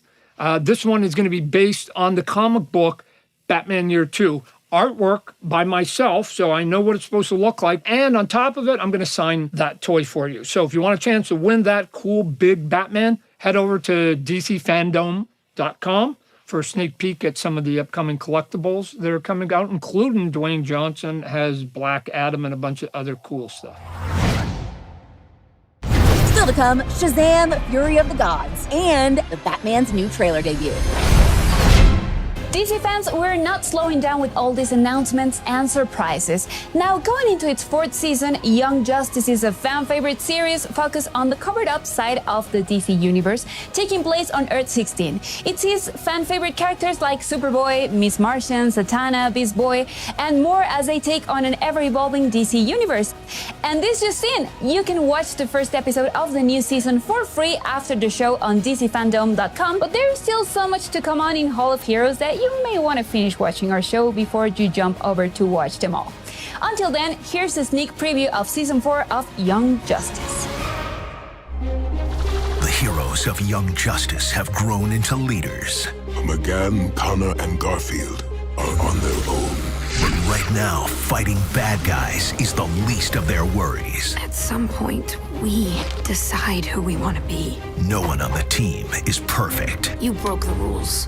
Makes me want to break some rules too. And sometimes, being a superhero isn't so super at all. There are some things you just can never prepare for, and some things you can never get over. What do we do? Pull your energies into me. The heroes you love always fight for what's right. Surrender or die.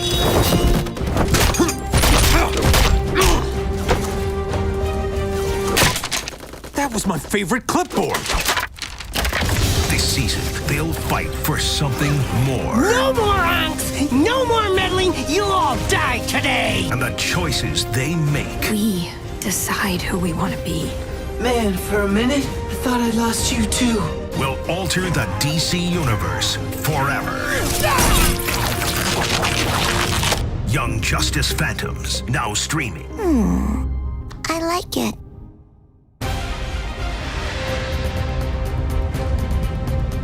DC FanDome is the only place to be for the latest and the greatest DC news and upcoming projects. I am Terry LTAM, and to say I'm thrilled to be here with the best fans in the world is a complete understatement. This is beyond exciting. Now, up next, another first. The talented and revolutionary writer, director, and producer Ava DuVernay is officially making her first show at HBO Max. Eva has joined forces with writer Roberto Patino to bring you DMZ, based on the comic of the same name. The show takes place in the future, where America is caught up in the Second Civil War, leaving Manhattan in ruins. The resilience of community and the human spirit is really what stands out in this 4-part limited series, starring Rosario Dawson and Benjamin Bratt. Now, over to Eva and Roberto to hear more. Hi, I'm Ava DuVernay. I'm Roberto Patino. And we're here today to talk about our hot new DC comic adaptation, DMZ. It's a story about a fractured people that are coming together, where we have a civil war between the Free States of America and the United States of America.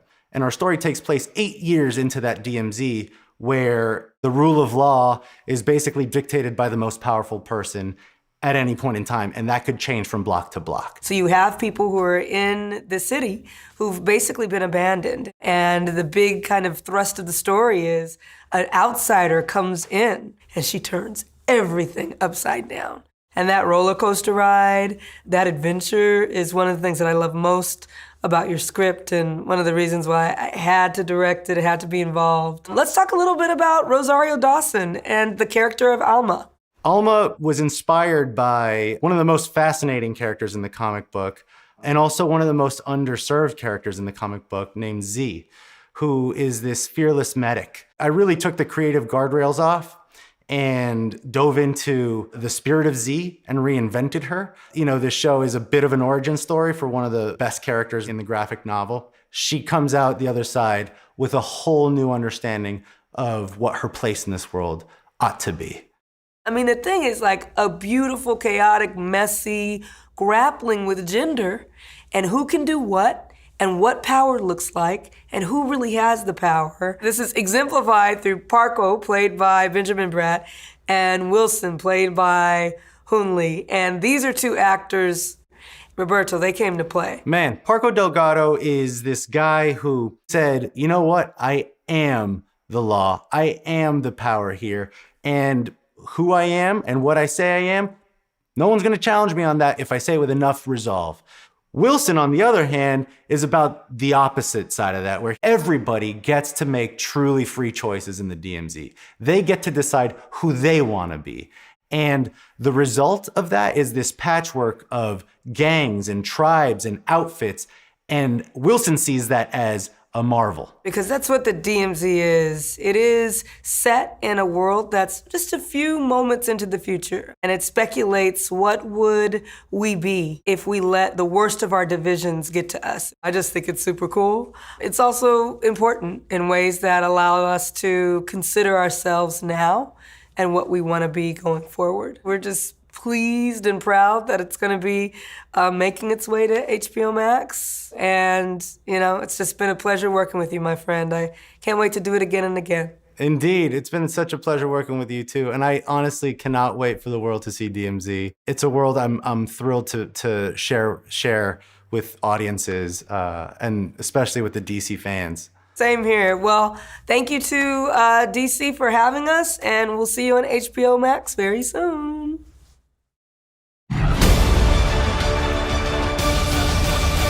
DMZ isn't the only DC project from the brilliant Ava DuVernay. She's also bringing the fans Naomi, inspired by the amazing DC comic of the same name from writers Brian Michael Bendis, David Walker, and artist Jamal Campbell. Naomi stars this incredible actress, Casey Wallfall. Hi, Casey. Great to see you. Hi, Candace. It's so great to be here. Everyone is so jazzed for Naomi, and I am loving the diversity that's become the norm in the DC universe. How does it feel to be a part of the DC family?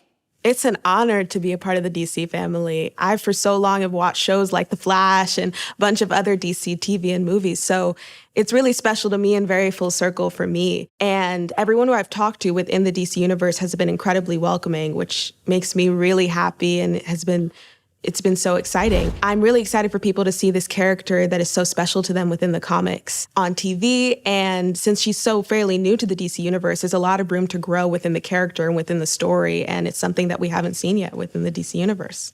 How did you prepare for the role of a teenage superhero? Preparing for the role of a teenage superhero isn't so hard for me because I started the show when I was 16. Naomi is 16. I'm 17 now. So our lives, they often overlap as I'm reading the scripts. I get to pull from my family and my friends and things that I'm going through. And when you're a teenager, it's really crucial when you're figuring out your identity and who you are and what you like and what you don't like, which is a lot of what goes through Naomi's head throughout the story. It's a superhero show, but it's also a coming of age story. When it comes to the part of preparing for the superhero part, I can't relate to the supernatural part of the story, but I can relate to being a good person and doing good deeds, which is a huge part about being a superhero. And I've also read the comics. When I first booked the show, I got the series of the comics, and I've also read the Justice Leagues that she's in. And I'm an avid reader, so getting into comics is something that the show has started me on. What makes Naomi different from the other female superheroes out there? Well, as I said before, she's a fairly new superhero, so there's a lot of room for growth. But honestly, she's a young female Black teenage superhero, which is really special because that's something that we rarely see a character have their own comics and to have on TV. And I think what also sets her apart is her character and her heart. She's incredibly confident. She loves the people around her. She's incredibly driven, incredibly smart, and isn't afraid to show it. And although there are a lot of Naomis and people like Naomi in real life, those aren't always shown on TV, so I think it'll be really special. I also think what makes it different is the unique characters within the setting of the show. And the creatives in the team and the crew and the cast, they make it even more special, so I'm really excited for people to see the show. Thanks, Casey. Thanks so much for being here. Let's give the fans a little teaser of what's coming their way in this DC News Flash, featuring Naomi. Now, are we ready to begin?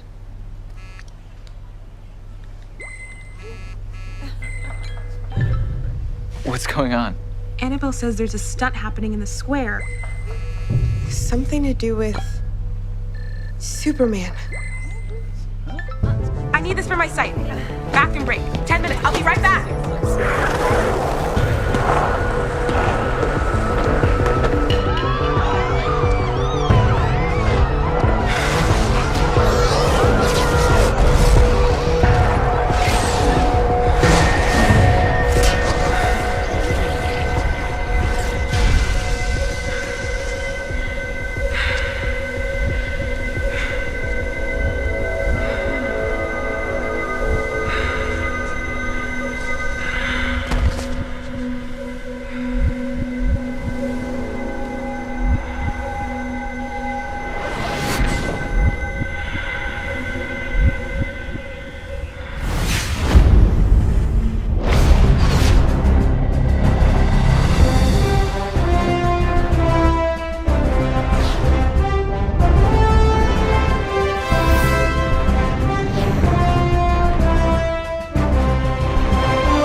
Hi everyone, I'm Asher Angel. I can't believe I'm here in the Hall of Heroes celebrating all things DC with you, the greatest fans in the entire multiverse. But I couldn't wait to tell you that we just finished shooting the sequel to probably your favorite DC movie of all time, featuring the only teenager to ever take a subway ride to the Rock of Eternity, Philly's own Billy Batson. The new movie is called Shazam. You see what I did there? Because in the movie, when he says, anyway, I'm Zachary Levi, and let me tell you something. Our new movie, Shazam! Fury of the Gods, is going to be out of this world. In fact, the fate of Philadelphia and probably, I don't know, actually the entire world is in my hands. But this time, the family and I, we're up against some seriously scary villains. Helen Mirren, and Lucy Liu, my real-life alter ego, Asher Angel, and I. We had such a great time making this movie with our director, David Sandberg, and the rest of our cast, Jack and Megan and Adam and Ross and Grace and DJ and Ian and Jovan and Faith. There are so many. And like our new cast members, like Rachel Zegler. We just wanted to take you behind the scenes to join in the fun during the making of Shazam.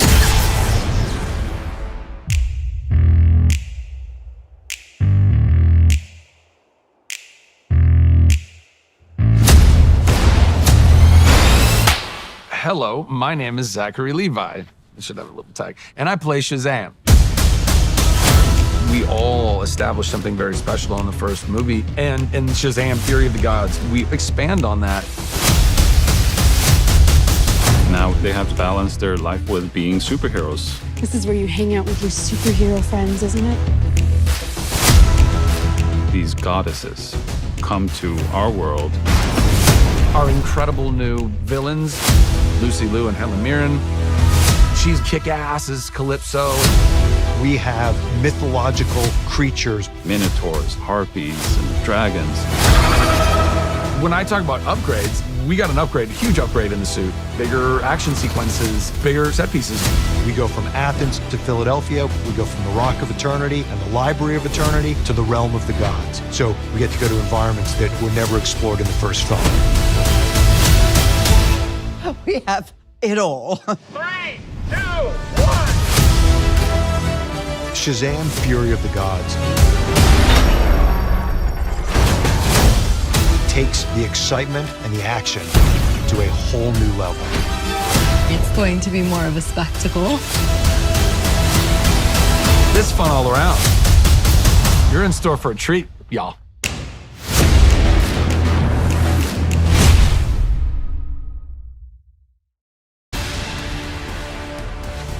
You know, it doesn't matter how many times I yell the word Shazam, I still can't fly. I also never seem to turn into a superhero. Oh well, I'll just keep trying. All right, guys, let's keep the action going. Wonder Woman, who's been having a great year, getting ready to celebrate her 80th anniversary. Let's take a look back at a few highlights from her extraordinary story.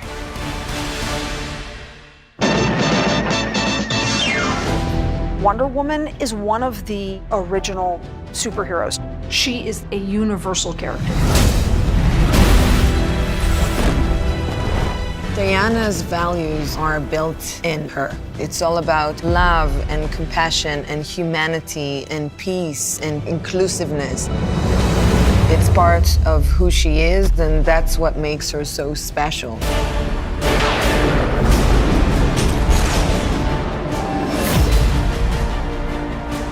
Shall we? She believes in good, and her optimism radiates hope to the world. She's been around because I think she struck a chord at a certain time and then just kind of evolved throughout the ages.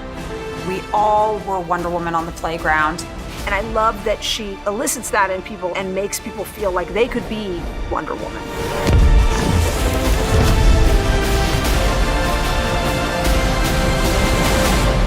We are so excited to get to be here and get to talk about the spirit of Wonder Woman. When I think about myself as a child, learning about the character and watching Linda and how much it meant to me and how much it went on to mean to me over the years, you know, getting to be a part of the passing of the torch of this amazing character into the world is incredible. It was an honor to and an excitement for me to go to see your movie, Patty. I know what it was like from the inside out, and I know what the legacy meant to me. And when I created the character, it wasn't on the comic book page, her kindness and her goodness. Her strength was a lasso of truth, and it was defensive things. And that meant something to me, because we know what Wonder Woman is. We, not just you and me, but the women out there and the women that have come behind us and with us and through us. And I hope that they can see what that is in their own lives. It gives me sort of chills talking about it. Beautifully said, Linda. It's so much more than a comic book character. It is an idea and an essence. And as a matter of fact, I wrote a song for you and for Gal, and based on an original lyric that I had started for my husband, but when I did your movie, I finished writing this song that comes out in October, actually, called Human and Divine. And it's about the love of Wonder Woman. And I can't wait for everyone to hear it, because it's incredible. And I'm so excited for it to be heard by the world. Thank you. Here's the interesting thing. I think that Wonder Woman was controversial at the time that she came out. To my deep surprise, she was controversial still when you did it, Linda, because I remember all of the conversation about, were you too beautiful? Were you too kind? Were you too loving? Interesting to me that even when we made the film, it was still controversial that she could be all of those things at once. And that to me is the essence of Wonder Woman. I find ourselves to be in such a lucky place in time right now as it relates to Wonder Woman, because I actually think she is the most relevant superhero of our times, because at this moment, I think values are incredibly important. And the values of being capable of doing more than fight and challenging yourself to be a superhero of love, compassion, kindness, goodness, patience, all of these things, and be willing to fight, even physically, to stand up for those things is what matters right now. It is certainly not my invention or yours, but it feels like I'm a part of something. Mm-hmm. And that we take on to the next generation of fans. And that is my hope for the future, certainly, and your hope for the future. What you, in Wonder Woman 3, which I can't wait to hear you come out with any. You can't wait to hear me not talk about. Can't wait to hear you not. About when we get to this. Okay, not talk about. Oh my God, not talk about. Oh, but it's coming, everyone. Wonder Woman 3 is coming, and sure even if I did know, you'd have to kill me to have me talk about it, but I don't. Thank you. No, we're super excited about Wonder Woman 3, and Gal is who's so bummed not to be here, who's the busiest person in the world with now three little kids and shooting. So she was so bummed not to be able to be here, but we are all three very excited about some exciting things coming up with Wonder Woman 3. Pretty cool.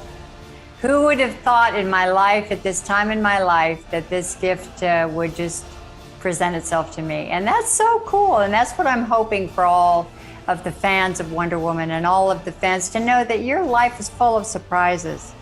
And the Wonder Woman in you is alive and well.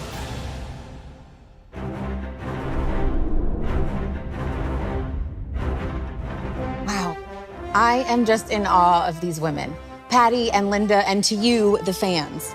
Wonder Woman is all about celebrating the strength and wonder in all of us and creating a more respectful and open world. That's why we're so excited to launch our new content series, Real Wonder, with our partners at Unilever. Real Wonder is a year-long celebration of Wonder Woman's 80th anniversary. And together with Dove, we're committed to creating and celebrating everyday women who make the world a more beautiful and confident place. We'll share real-world stories by real women who are using their everyday superpowers to help create real wonder and change in their communities. We're looking for women who aspire to ensure that the next generation grows up helping young people raise their self-esteem and realize their full potential. Check out the website below to nominate someone who embodies celebrating the wonder in all of us today. Now, let's take a look at a special collection of fan art that celebrates the icon on her 80th anniversary. Here are just some of the truly wonderful creations sent in by the fans of the original, the most genuine, the pop culture icon that is Wonder Woman.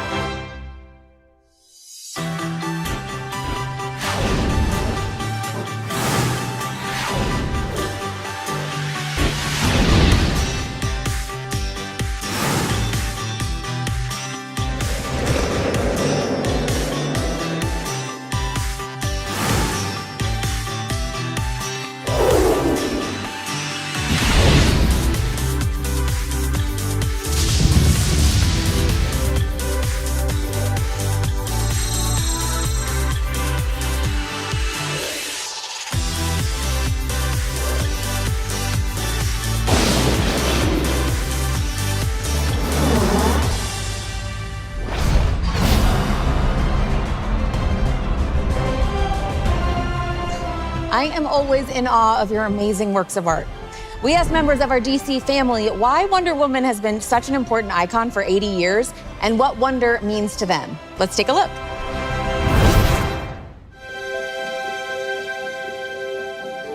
I think it's about time that we realize that women actually are half of the human race and can be as strong and as exciting and interesting and complex as male characters.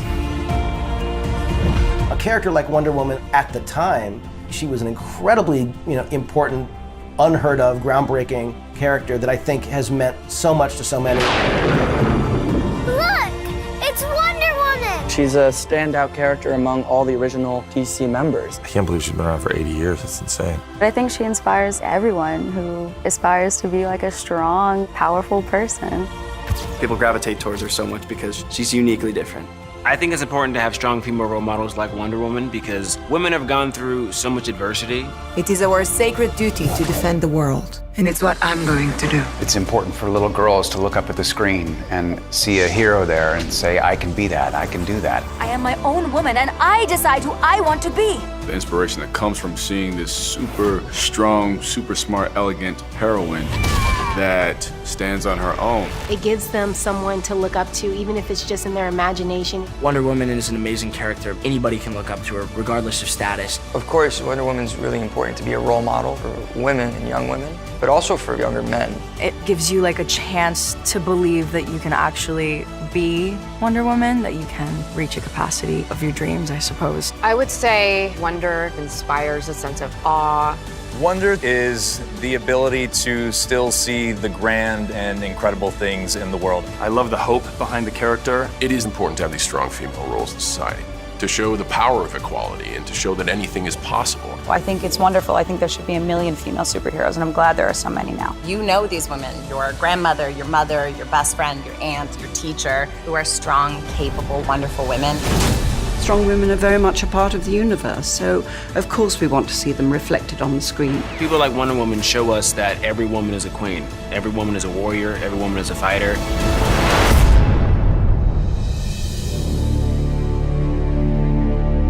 I think Wonder Woman is dope. I like that rope. I don't understand it, but it's cool. To continue the celebration of wonder, we have one more fun challenge. Now, we all know that part of Wonder Woman's iconic lore, especially from the TV series, is that she has the most awesome transformation of any superhero with her infamous spin. Celebrate Wonder Woman's 80th with us by doing the Spin Challenge on TikTok. Show us how you spin into action, and no matter what the day brings, you can spin into anything that makes you take on the day with confidence. Let me show you how it's done.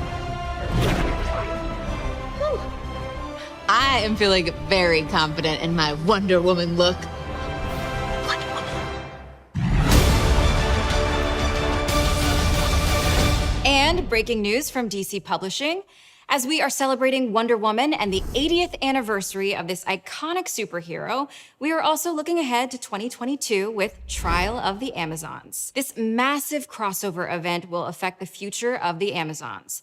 Diana has ascended to a new place of existence, fighting for justice on a cosmic scale, which has led to massive change for the Amazons. Queen Hippolyta departs from man's world, leaving Nubia to watch over Themyscira as new tribes of Amazons appear.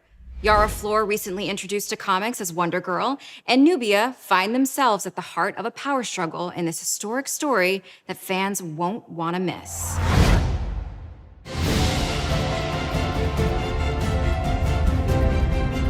Come on, guys, let's all put our hands together for Wonder Woman's 80-year legacy. And you better believe this really iconic character is not done wowing us yet. I'm such a big fan, I've already ordered a celebratory cake for Wonder Woman's Day on October 21st. What can I say? I have a sweet tooth. And you'll have one too, thanks to our next segment based on the critically acclaimed comic book series by Jeff Lemire. Take a look. Hello, fellow hybrids and humans. My name is Christian Convery, and I play Gus on Sweet Tooth. I hope you are having the sweetest time tuning into this year's DC FanDome. I'm excited to be with you all today and answer some of your fan questions. So, let's get started. The amount of pieces of candy I think I ate, probably about more than 500. but I'm definitely not complaining. That was amazing. I do have a sweet tooth in real life too. So the ears are actually controlled not in post-production and not by me. It's actually a whole rig that controls them. So it starts by me putting on a skull cap, which holds the wig and the antlers, but the ears are actually connected to that skull cap, and the ears have wires that run down my neck and onto a pouch on my back that's strapped onto me. And then there's a puppeteer, and me and him work together to remote control the ears and think of cool ideas that we could do during the scene to really make Gus come alive. Are your ears soft?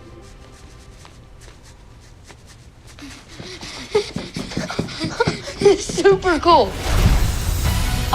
My favorite part about shooting in New Zealand was how the nature is so spectacular and extravagant that when it's put onto camera, you're like, is this fake? Because it looks so majestic and magical. That is what I love about New Zealand, the magical nature there.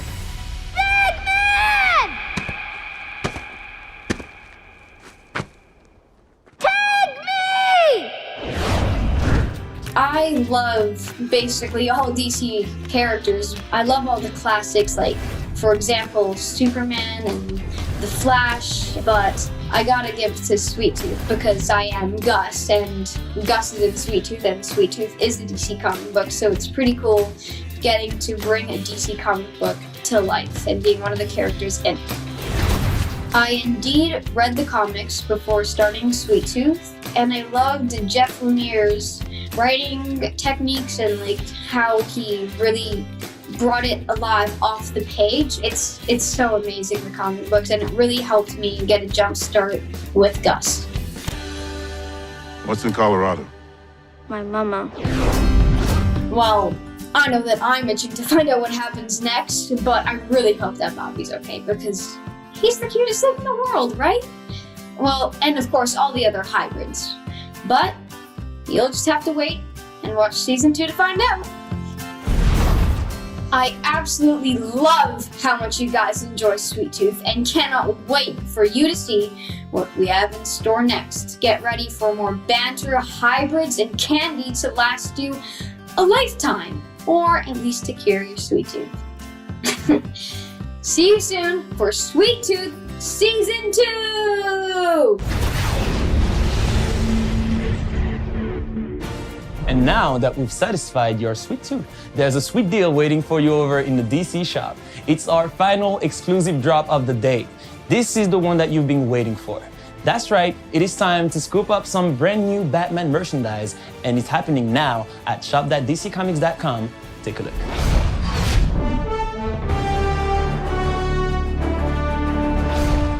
Get ready for the world premiere of the Batman trailer. With all this talk about Batman, we must not forget that much of the Caped Crusader's strength comes from something other than his muscles or Bruce Wayne's billions. Alfred Pennyworth has always been a huge source of support as both Batman's butler and father figure. Pennyworth, the DC origin series, answers just that, as it follows a young Alfred Pennyworth who goes to work with billionaire Thomas Wayne in 1960s London. Let's take a closer look in this DC Spotlight.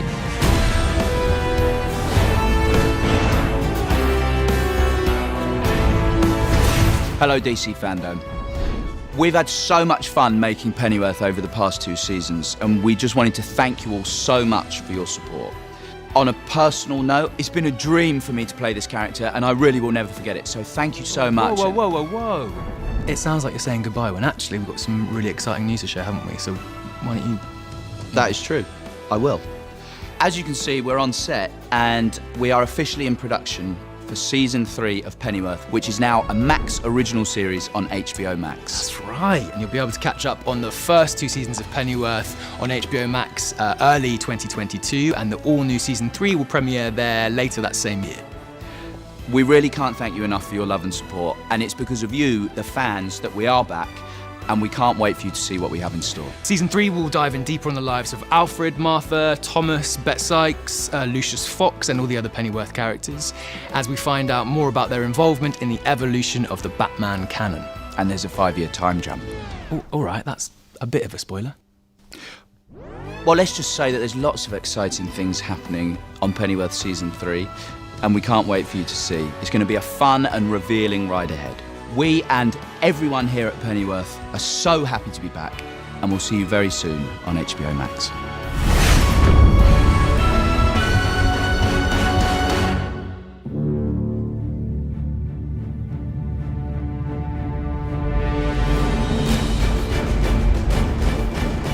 All right, so Jim, fans have noticed that you've been posting some awesome artwork leading up to DC FanDome. And we, of course, have some very keen fans who are trying to piece it all together, see what it might all mean. So what can you tell us? Yeah, look, we wanted to create something kind of fun for the fans to engage with. It's essentially a puzzle. I've drawn 12 images, each celebrating a specific DC moment. We're revealing the final 4 right now during FanDome. And so if you take all 16 and rearrange them, and kind of squint, hopefully you will see what we have been building up to. And it is the iconic cover from Crisis on Infinite Earths, #1, drawn by one of my favorite cover artists, George Perez, 1985. And yeah, it's a fantastic piece of work, and that is what this mosaic approximates. Is squinting an official instruction or rule to figuring out how this all comes together? Absolutely, because look, I wanted to make it hard enough so that people didn't immediately recognize what the cover was. So I basically used elements and drew in characters that approximated those shapes. And at the end of the day, if you squint, it should work. But the dead giveaways are the panels that say Crisis on Infinite Earths, and we saved them for this moment so that we wouldn't spoil the surprise or the puzzle for the people that have been working on it. Well, it sounds really cool, and I am so excited to take a look at this with all the fans watching right now, too. It sounds like it took a while to put this all together. How long have you been working on it? Yeah, look, you know how slowly I draw, so it's been, we've been working on it for a couple months. Also, I love that you're like, you know how long it takes me to do. If I tried to draw anything near what you draw, it would be like 3 years, and I'd have like, there's one line. Sure, no, absolutely. Doesn't look like anything to me. Well, look, it wasn't just the drawing. I also had to make sure that the drawing approximated this overall kind of iconic image, right? So that was the challenge. So now that we've got some more revealed, what does it all mean, Jim? Yeah, so that is the $64,000 question, if I could date myself. But at the end of the day, it is the and so that the fan is really see. That's awesome, but you do know that it's not just you and I here talking. There's like literally millions of people watching us right now. Yeah. Yeah, you know, we'll fix it in post, right? Is that what they do, right? Yeah, we will. No problem. We'll fix it in post. Bleep everything. Yes. All right, so since Jim doesn't want to reveal all of the secrets right now, I think you gave the fans some great stuff, so they're gonna come up with their own theories, because I know that's what we all like to do. Absolutely. And speaking of fans, let's pivot to some other fans and amazing artists. So are you ready to reveal some of the winners of the art contest? Yes. Look, the art contest was one of the most popular items from FanDome last year. We repeated it, working with Talent House. We got a ton of amazing submissions from artists and creators all around the world. It is the hardest part of my job, trying to pick a winner. But we were able to settle on some pieces that were just stunning. So let's take a look at the winners.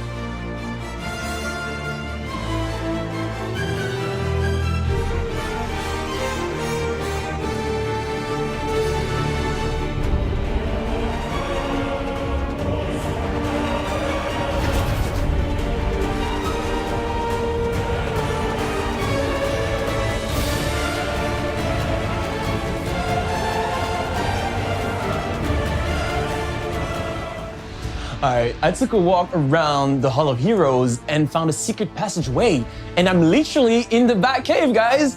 Now, if you're a DC superfan, and I know you are, then the mere mention of the Batman gave you chills up and down your spine. And I know you can't tell, but right now I'm doing bat flips on the inside. Bat fans like myself have been waiting impatiently for this one. So without further delay, let's check in with Matt Reeves, Robert Pattinson, and Zoe Kravitz for a look inside the production of this much anticipated film.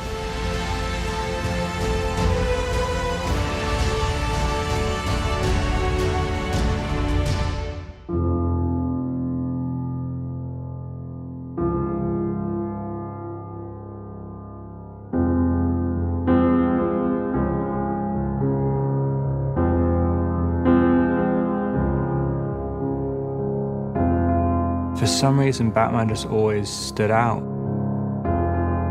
It's one of the major characters of the 20th century, and so many people connect to it on such a deep level and for so many different reasons. The first conversation I had with Matt about it, I just knew there was something radically different from anything we'd seen in Batman movies before.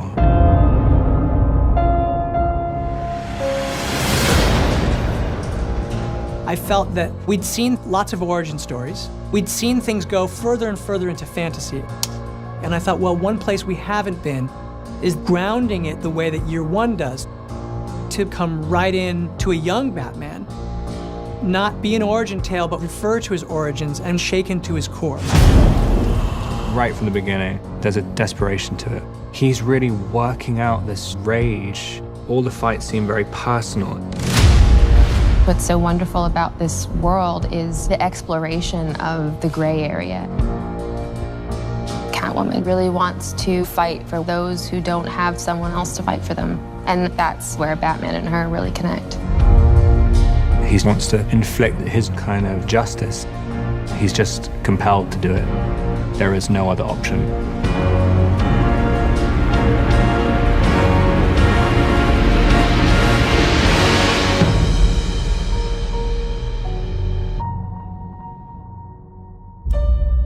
Hey guys, so you just saw a little look of us behind the scenes, and it feels like that was forever ago, which is really strange, and actually, as we're finishing the movie now, kind of really emotional for me to see you guys, especially after everything that's happened, and to see you now again. I feel like I've been watching your faces every day in editorial, but now to actually see you guys is really, really great, and I gotta say, it was an amazing time making the movie with you guys, and it's really cool to see you now. Oh, and it's so exciting to see like these little snippets of the film, you know, after, for us, being able to step away for a while. I know you've been in it the whole time, but every time I see just a little bit, it's so exciting. If you can see the progression, it kind of seems like it's getting more exciting and bigger and kind of scary. Yeah. There was just something very special and magical about the way you guys played off of each other right from the beginning, and so I just knew right away, I was like going, wow, there's just a really neat, like I know you guys are friends, and so there was a great chemistry right from the beginning that I just felt like there was the connection, which you naturally had. And I feel like when we were filming, obviously that came out more and more. I mean, do you guys remember when we were doing that crazy sort of, I guess, screen test, I guess you would call it, you know, when you guys got together for the first time? I definitely remember, because that was basically my audition, right? You know, Rob was already cast, and that was my audition, and I was really nervous, and I remember you gave me like the hardest part of the audition, to be honest, was the helmet.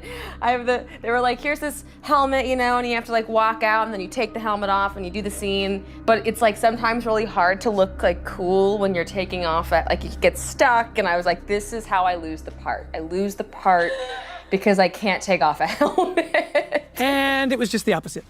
Do you remember your first day, Rob, when you were wearing one of the actual bat suits? When Rob and I first got together, like we'd had all those conversations, and then just by virtue of what it is, it's Batman, the studio's like, well, we always do like a screen test, which is so like, you know, kind of the same thing you guys did. Rob did first by himself and literally was wearing, I believe, Val Kilmer's yeah. bat suit. Yeah. Which, by the way, like the moment you put it on, like that was kind of a crazy moment. It was crazy, but I remember putting it on and thinking that this is impossible. This is going to be absolutely impossible. I remember you saying like, because I guess just trying to move, I mean, wearing a kind of 2-inch thick rubber suit or latex suit and being incredibly nervous and full of adrenaline the whole time. I remember we did like 2 takes, and then you were just saying, what can we do about this sweat? And I was like, nothing. There's nothing that can be done. I have to be drained of liquid. The other thing that I remember too, which is cool because it informed the movie, is at the end of that costume test, where you came and you put on the eye makeup and began the transformation. That moment for me, that was when I was like, oh my God, it is so you. Like, it was just such a cool, and I remember you saying afterwards to me, you were like, I don't know what I just did. I said, it was amazing, which it was. It was really, really cool. But I really did think, oh my God, this version of this character, this guy who's sort of almost like, if you think of Bruce Wayne as like a recluse rock star in a decaying manner, there's this part of me that so saw you as that, and I had no idea that you would be interested in playing the role at all. And I thought, what if Rob doesn't want to play Batman? This will be a disaster. And then it turned out that you completely on your own had a whole path to the same thing, which is that you had been obsessed with Batman for years, and when you found out that we were doing this version, you were very interested. So it was one of those things that for me felt really kind of lucky and fated, and then we met. I really felt that connection with you where I felt like, oh, we're gonna be able to find something new with this guy and do something really special. But for me, you were always that version of what I saw in the page, and that was about trying to create a new version of Bruce. He doesn't have as much control over his personality. Like the delineation between when he's Batman and when he's Bruce is not so clear. I mean, in other kind of iterations of it, you know, he really knows what he's doing when he's putting on the cowl. And I kind of really like this idea. It's a little bit out of control. He hasn't completely defined what Batman is. I mean, it's kind of, he gets lost in it. Whenever he's putting it on every night, and it's kind of, he's not sleeping, and he's, you know, becoming this quite sort of odd creature. Like just finding the right, literally how to move as Batman, how to talk as Batman. I mean, that was what was fun for me even when you guys first met up. I was like going, oh, so this is the rhythm of what it'll be like when you guys talk to each other. Like even something as simple as that. And like the way you came in with, like you had for me, so you had an attitude that was so Selina right from the way you came in. I obviously, you know, understand the gravity of a character like this and what she means to so many people, but what felt really important was to really focus on the story that we're telling in this moment, you know, and, you know, try and create a real human being. You know, I don't want her to be an idea. You know, I want her to be a real human being in a real situation, in a real city, trying to survive and reacting to her own pain, you know, and her history. So I really, really focused on this particular story and this particular moment in this woman's life. I think it was about trying to find a way, again, as Zoe was saying, to ground her so that she felt like she had an emotional journey that made sense for who she was, that ended up being Selina Kyle, but was one that we hadn't seen before, and yet some ways it does connect to the comics. I mean, that's the thing which will be fun to share with an audience, is that there are a lot of iconic Selina Kyle aspects to the story, but I don't think any version of any of the Batman stories that have done any Selina stuff have done it in this way. Because this is the foundation that we're setting right now, right? Like as we move forward and see her become Catwoman, you know, that heart and that humanity will always be there. So we debuted our first trailer for our movie last year at DC FanDome. And we wanted to say thank you for the great response. It's only fitting that we share the second trailer with you all today. Okay, enough from us. Here's what you've been waiting so patiently for. It's the trailer for The Batman.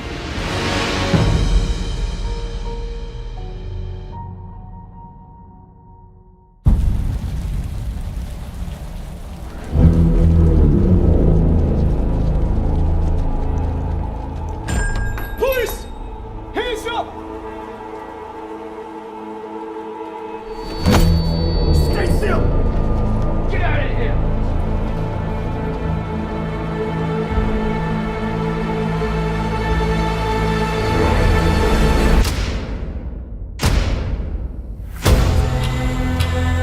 Fear is a tool. But when that light hits the sky, it's not just a call. It's a warning.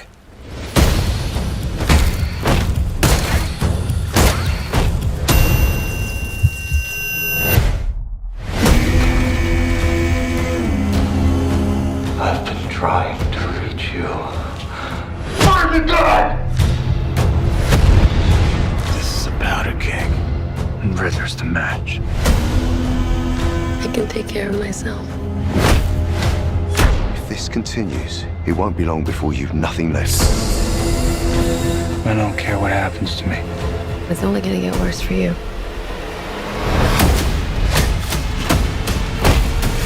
Whoa, take it easy, sweetheart. Hear everything they say, ain't you? Maybe we're not so different. Who are you under there?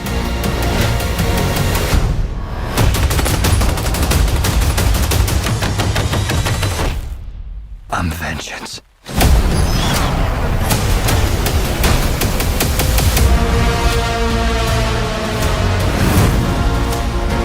looks black and blue and dead all over.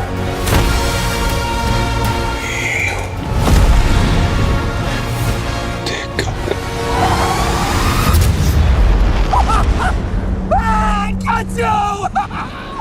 I got you!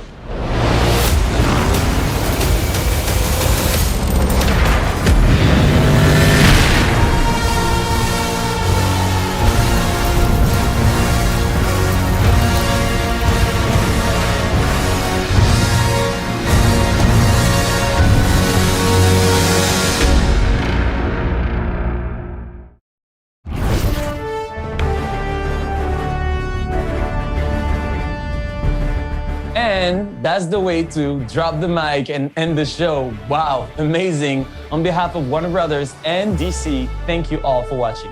This has been a super experience. It's been epic, and all of us at DC FanDome want to thank you for your unwavering passion for the DC brand. And of course, for your continued love and support. Thank you for being the best fans in the world. We hope you all felt the love today on a global scale. Goodbye from Australia. It was an absolute pleasure bringing DC's multiverse into your world. Be sure to check back in at DCFanDome.com throughout the year for breaking news on your favorite shows, films, comics, games, and all the creative geniuses behind them. Bye everyone, stay safe and stay super.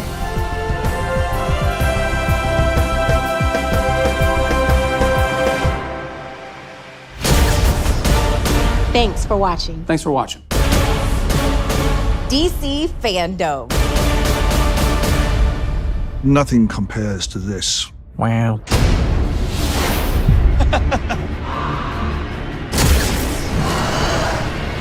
Truth is, generations of fans across the globe is who we're here to celebrate today.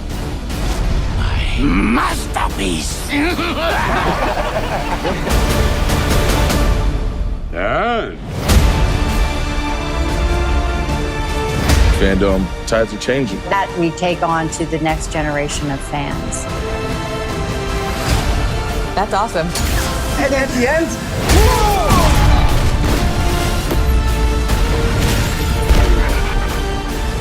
I will admit, that looks pretty great. We have it all. And that includes you, the fans. We're thanking all the fans. Love you guys. Thanks for watching. Thanks for watching. Thanks for watching. Thanks for watching. Thanks for watching. Thanks for watching. Thanks for watching. Thank you for watching. Thanks for watching. Thanks for watching. Thanks for watching. Thanks for watching. Mahalo for watching. Okay, we're done here.